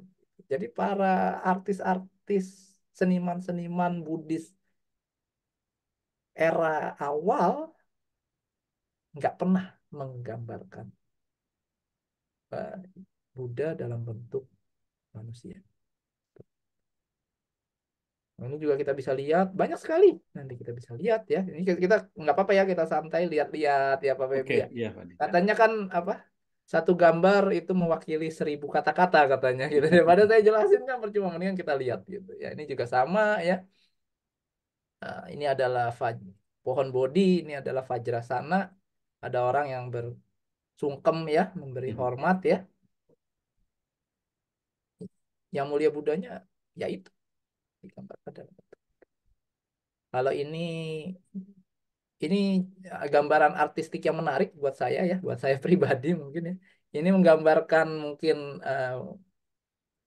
komplek wihara ya. Ini ada temboknya, betul nggak Pak Febi ya? Tembok. Mhm. Ini pintu gerbang ya, betul nggak? Mhm. Pintu gerbang.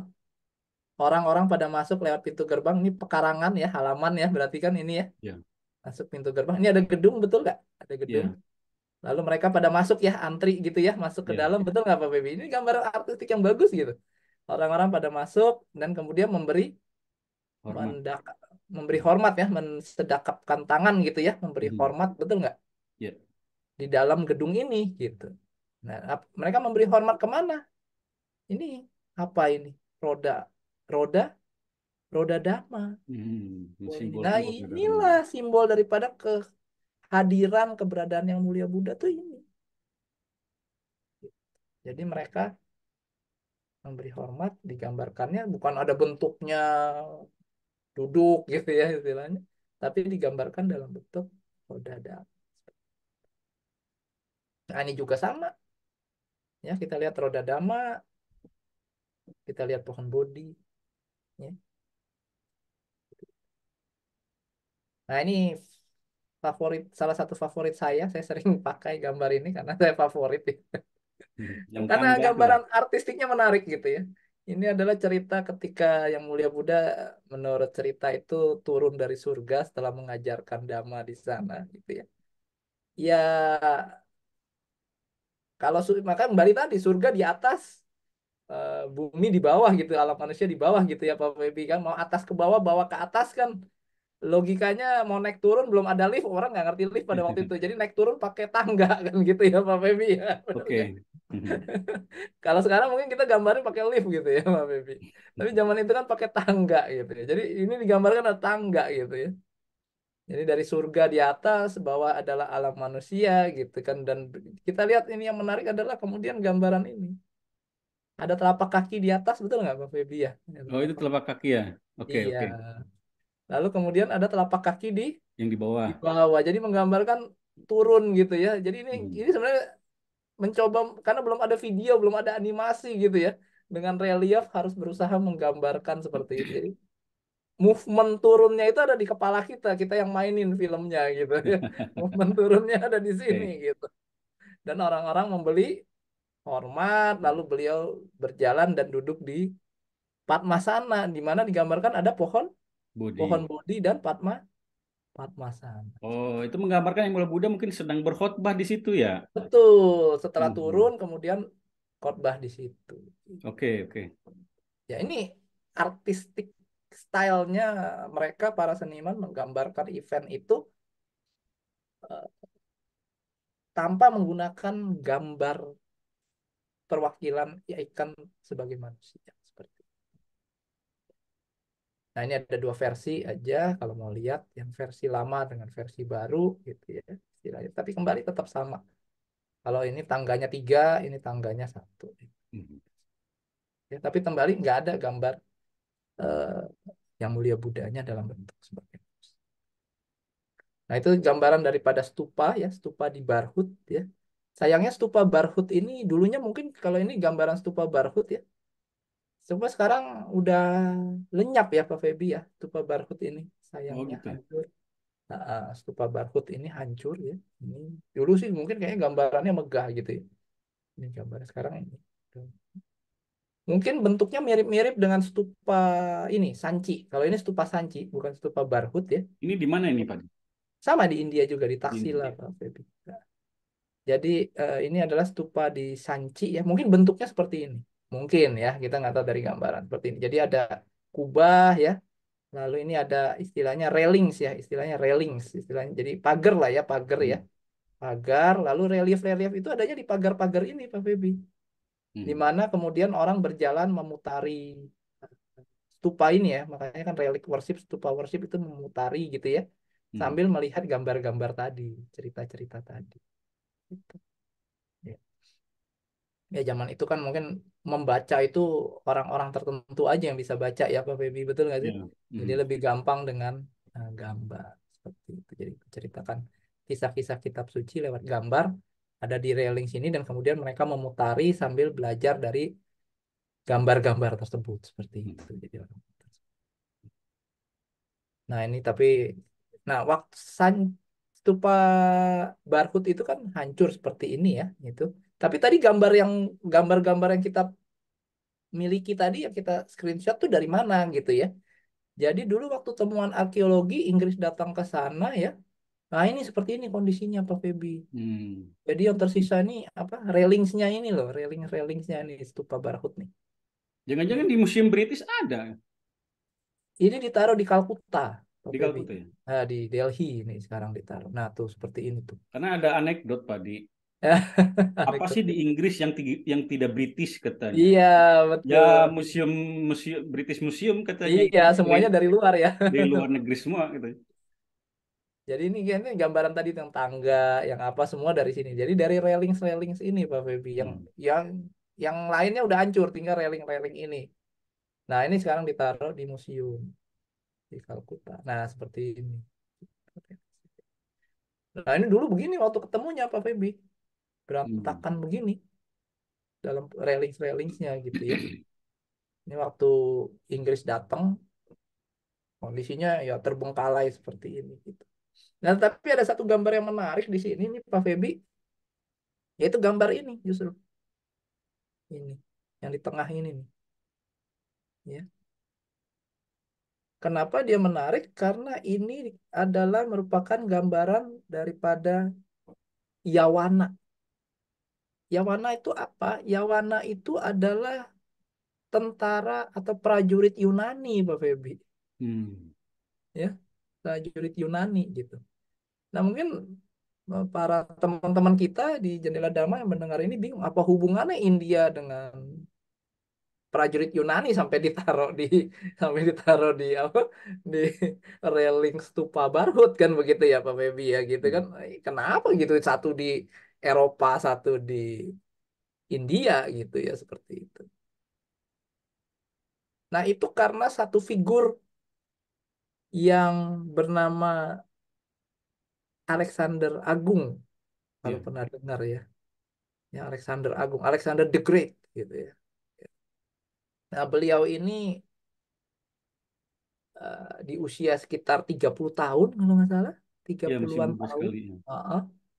Ya dia bilang 27 katanya. Ya. Ya ampun, kata ya mungkin 20, 30 early 30 lah istilahnya Iya. atau early 30 itu menghancurkan, menang lawan superpower, salah satu superpower era itu ya.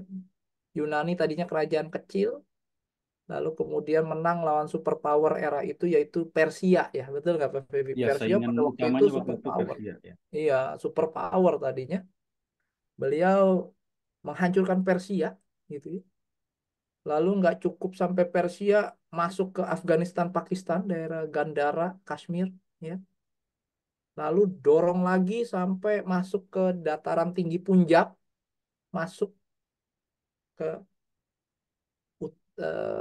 anak benua India, begitu. Ya. Ini di usia 30-an. Anak Hmm. muda berbakat ini.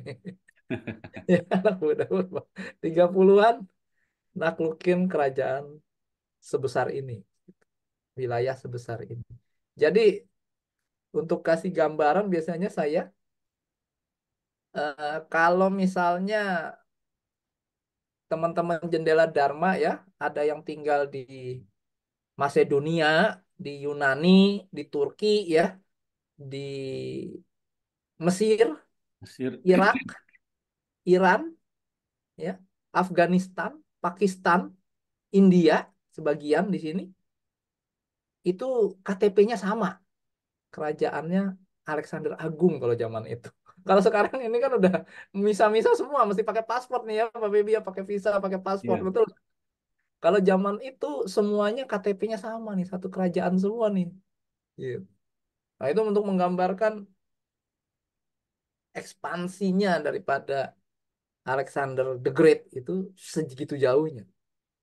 Gitu. Nah, tetapi sayangnya begitu belum selesai penaklukan India, ya, Raja Alexander Agung itu prajuritnya berontak karena udah jalan dari sini sampai sini gitu ya, udah capek banget gitu perang gitu Pak Feby jadinya. Hmm. Mereka berontak, nggak mau lagi perang, capek banget gitu loh. Akhirnya Raja Alexander Agung bilang, oke deh, bikin camp di sini, ya, bikin camp di sini, ya, istirahat. Nanti tahun depan kita nyerbu lagi. Saya pulang dulu ke Yunani, katanya begitu. Jadi mereka membuat camp di sini, membuat benteng-benteng di sini, ya. Lalu kemudian Raja Alexander Agung pulang. Nah, sayangnya menurut dalam sejarah berkata lain, sayangnya atau untungnya gitu. Jadi ternyata kemudian begitu pulang Raja Alexander Agung itu meninggal dalam usia yang relatif muda. Katanya beberapa bilang diracun atau apa. Tapi relatif kemudian mereka meninggal. Kerajaannya kemudian sibuk ya main apa Who Wants to be King gitu ya, versi abad gitu gitu. Siapa yang mau jadi raja?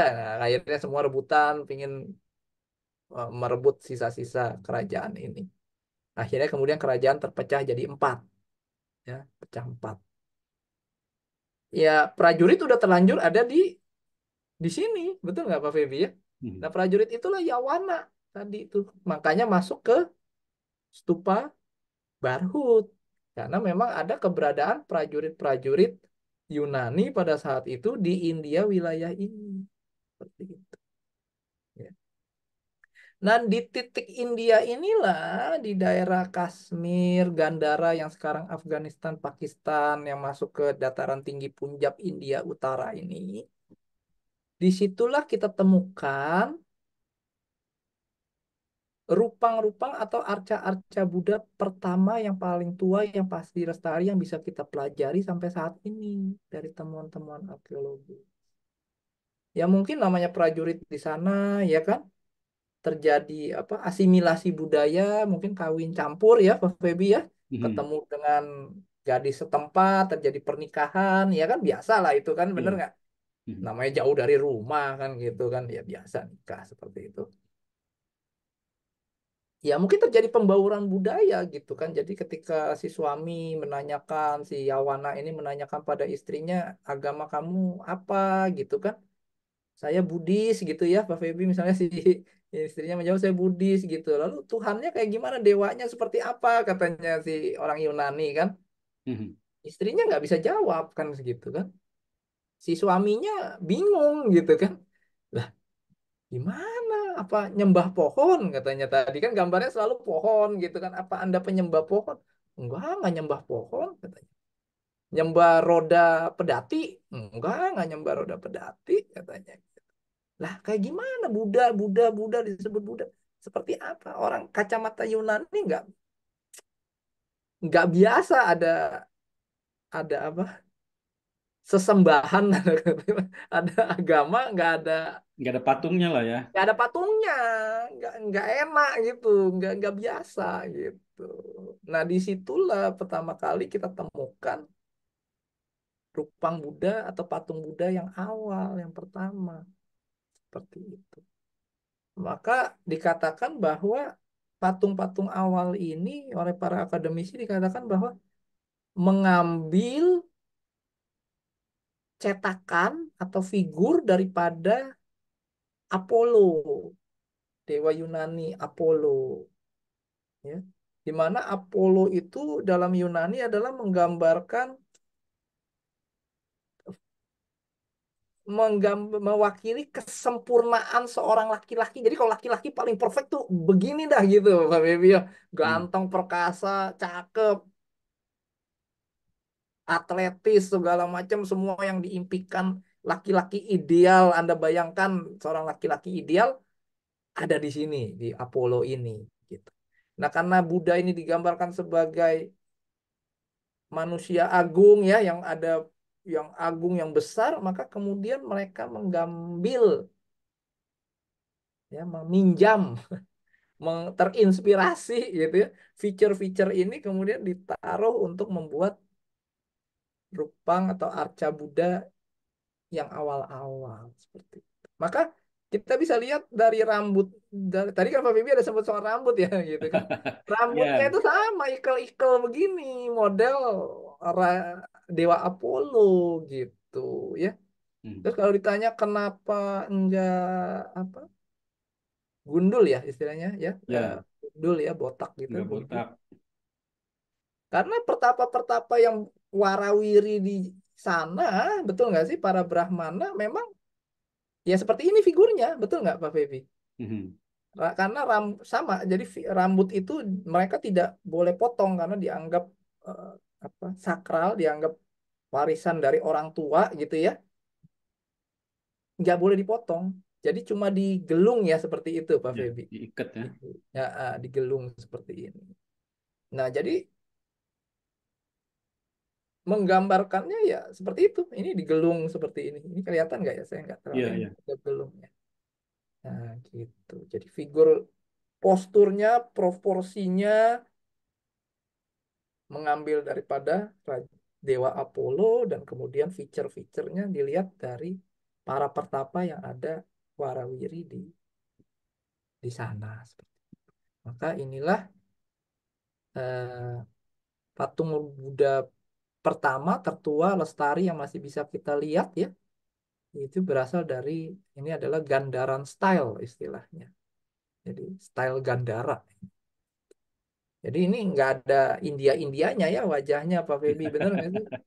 Ini nggak ada India-Indianya gitu. Ini Itu aja bulat kali di banget. antara dua matanya tuh masih ada apa tuh tindik kayak gitu ya. Itu Ya ada India bintik tuh. seperti itu. Jadi ya inilah yang awal gitu. Jadi karena nggak biasa orang Yunani itu untuk, duh nggak ada patungnya, nggak nggak bisa kebayang gitu. Nggak biasa lah, nggak enak. Hmm. Jadi kita lihat misalnya di Damarajika Stupa ini yang ada di Pakistan ya. Pakistan. Nah, ini kita lihat, ini kalau kita perbesar.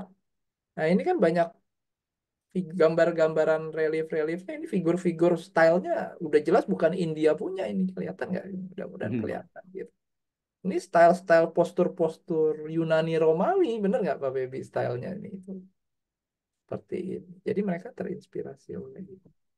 Jadi figur stupa-stupa awal yang ada di Taksila dan lain-lain banyak dipengaruhi oleh style Yunani. Nah, di stupa-stupa yang style Yunani inilah di era Yunani ini, daerah Gandhara, kita temukan relief-relief yang menggunakan Yang Mulia Buddha dalam bentuk figur untuk pertama kali.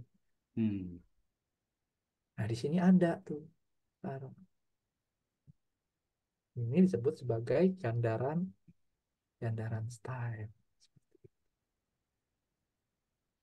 Lalu kemudian baru terinspirasi oleh ini, maka orang asli India dari tradisi India kemudian juga membuat patung yang sama Tapi karena udah punya ada style contoh style sendiri mungkin ya. tapi punya style sendiri ini disebut sebagai Madura style ini yang Madura. lokal Hmm. gitu jadi bibirnya sekarang kelihatan udah lebih tebal ya Pak Febi ya Hmm. ya ini udah lebih India lah gitu kalau tadi kan bule banget gitu ya stylenya Tapi postur tetap nggak botak nih ya, nggak gundul.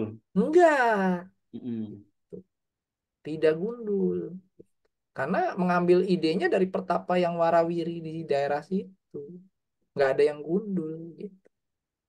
Lalu kemudian Beberapa kemudian malah pakai apa mahkota ya tadi Pak Feby bilang ya ini Iya. yang kanan ini kan pakai mahkota. Nah ini udah mulai. Ini adalah Madura Madura style. Ya.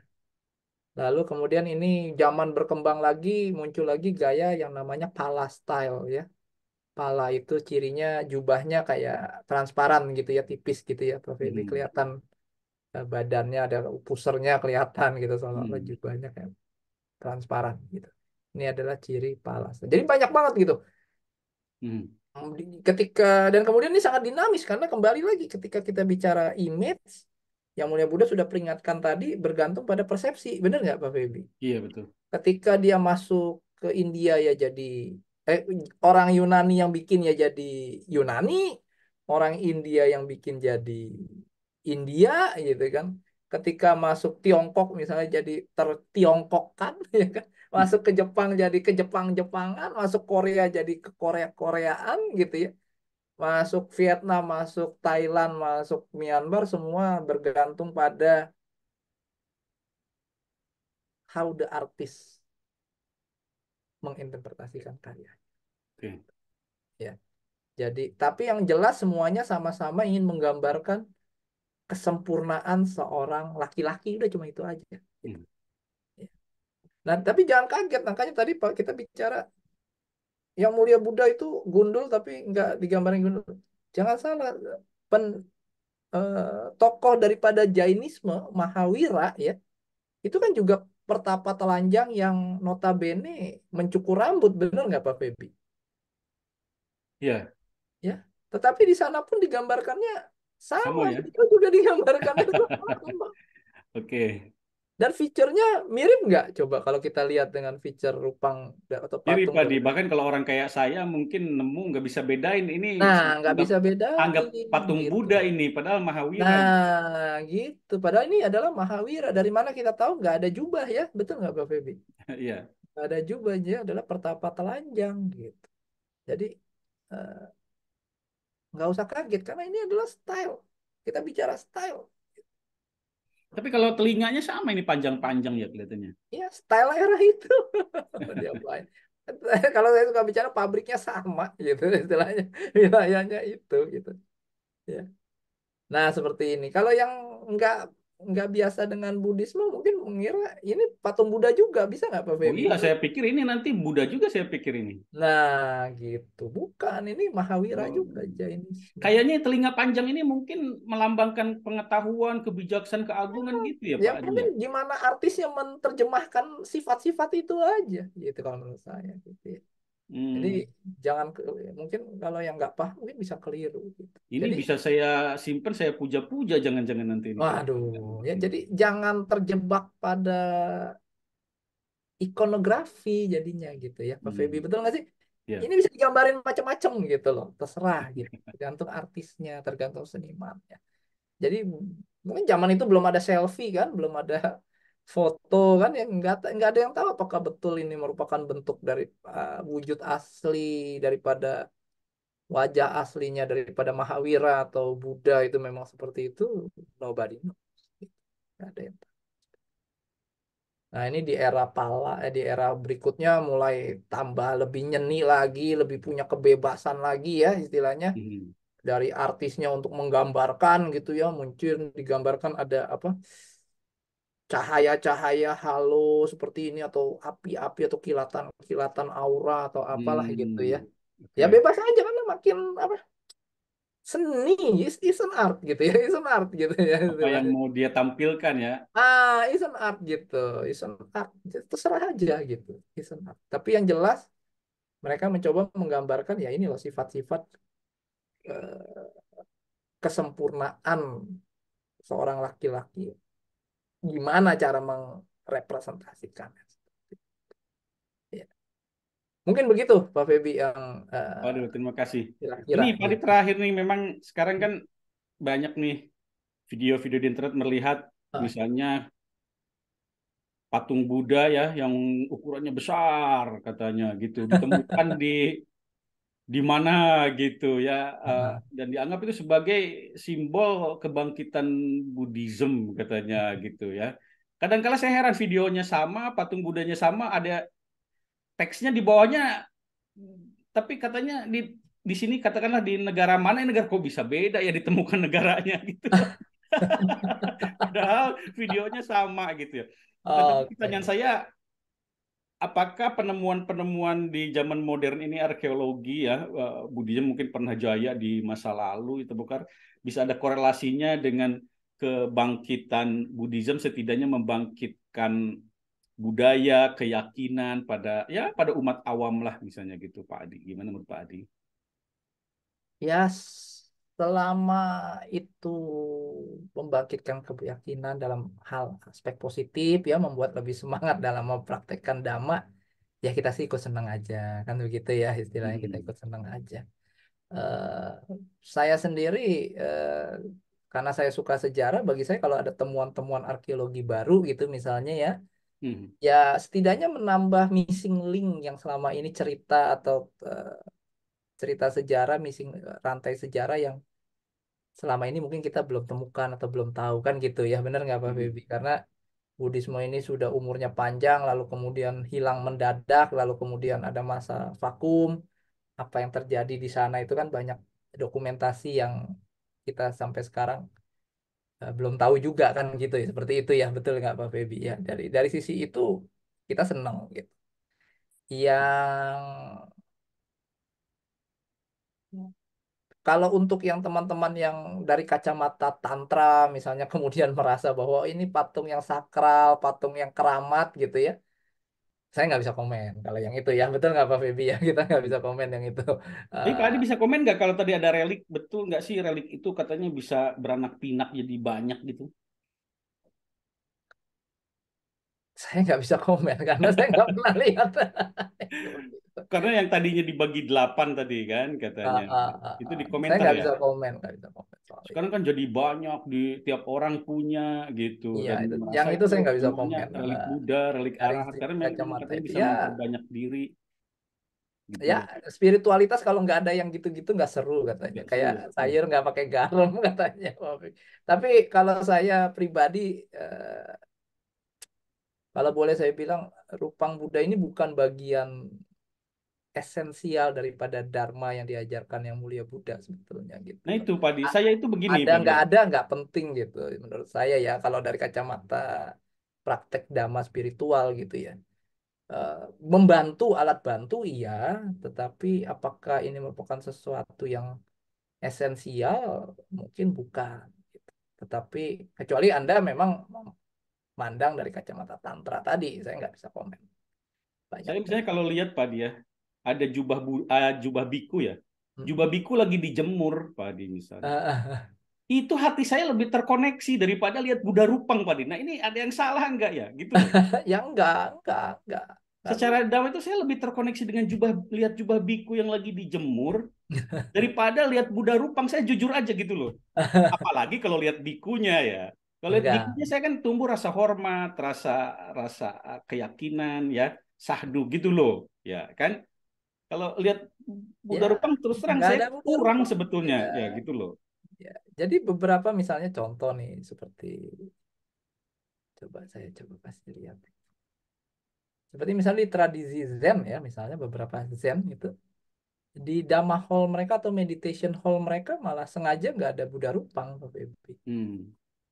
Memang nggak dipasang di wihara mereka, Chan gitu ya, Chan Center itu beberapa nggak pasang Buddha Rupang gitu. Jadi ini Dhamma Hall atau meditation hall. Yang ada justru ini cermin besar ini, Pak Feby. Hmm. Mirror gitu ya. Nah, ini seperti ini. Gitu. Wah, Kenapa? cermin dama nih, cermin dama nih. Iya, karena bagi Chan itu yang paling penting adalah, ya ini saya ngambil gambar aja. Figur yang Anda lihat pada saat bercermin itu Hmm. yang menjadi inti daripada Dhamma kan gitu. Ketika Anda masuk ke Dhamma Hall itu, Anda mempelajari Buddhisme, Anda sedang melihat cermin, meneliti daripada diri Anda sendiri kan gitu. Benar nggak Pak Feby? Iya. Anda mau menelisik ke dalam dalam diri batin Anda masing-masing gitu. Ketika Anda mencoba bermeditasi, Anda menenangkan batin, Anda meneliti gitu ya. Eh, Anda, ya istilahnya ini kanan, ini saya kasih gambaran konsep meditasi ya. Jadi kayak kura-kura itu jadi semua Anda tidak lagi tertarik dengan indera-indera luar gitu ya Pak Feby ya, dan kemudian Anda masuk tarik gitu ya. Anda berdiam pada batin Anda sendiri seperti ini gitu ya. Oh gitu ya, saya baru dengar nih tentang kura-kura nih. Iya, ini perumpamaan aja gitu ya. Jadi tarik seperti itu. Anda berdiam di batin sendiri seperti ini. Pada saat Anda berdiam di sini, yang Anda lihat itu Anda fokus pada ya orang yang ada di cermin ini sebetulnya. Nah, ini yang lebih penting ketimbang Buddha Rupang kan gitu. Benar nggak Pak Vivi? Itu Ya, bukan ya. Buddha Rupang ya, tapi ini gitu. Anda figur yang ada di sini ini yang Anda perlu lihat gitu. Bagaimana ketika Anda bermeditasi Anda paham eh, batin dan jasmani, benar nggak Pak Febi ya? Ya. Keterkaitannya, sebabnya, pelak-peliknya, ya kan sih? Keuntungan dan kerugiannya ya. Keuntungan dan kerugiannya, bahayanya, sebab musababnya, koneksinya, interaksi antar mereka. That's the essence justru menurut saya ya daripada Buddhisme gitu loh. Ya benar nggak Oke. Pak Febi? Ya. Jadi that's the essence gitu. Jadi ketimbang Buddha Rupa mungkin kalau dari ini yang lebih penting yang ingin diajarkan esensi daripada Buddhisme adalah ini, gam image yang ada di cermin ini, yaitu kita semua, Anda dan saya, gitu. Apakah kita sudah memahami batin jasmani kita dengan betul-betul, betul-betul kita paham kekotoran batin kita, paham bahayanya dari kekotoran batin kita, apakah kita sudah betul-betul melakukan upaya maksimal untuk mengikis kekotoran batin kita kan gitu. Itu yang lebih penting kita bercermin gitu ya. Istilah tadi Pak Febi tadi puitis ya cermin dharma gitu ya, cermin dharma. Apakah kita melakukan itu? Saya kira itu lebih merupakan esensi daripada Buddhisme ya. Kalau tradisi is tradition is okay gitu ya. Betul nggak sih? Tradition is Hmm. tradition. Tetapi kita harus bisa memilah mana bungkus, mana isi kan gitu. Mana bungkus, mana isi gitu. Bungkusnya bisa dibuang tapi isinya sayang kalau tidak dimakan kan begitu mungkin seperti itu mungkin Pak Bibi. Ya, Pak Adi, terima kasih sekali nih bincang-bincang sorenya. Eh, banyak informasi ya. Mudah-mudahan bermanfaat bagi saya juga. Tadi ada banyak hal-hal yang baru. Juga mungkin bagi teman-teman yang menyimak Jendela Dharma, semoga bisa menjadi inspirasi. Terima kasih sekali lagi Pak Adi atas Saya yang terima kasih waktu Pak yang Febi, terima kasih disediakan. untuk Pak Febi semua teman-teman Jendela Dharma semua. Selamat sore, semoga sehat selalu. Baik, terima kasih.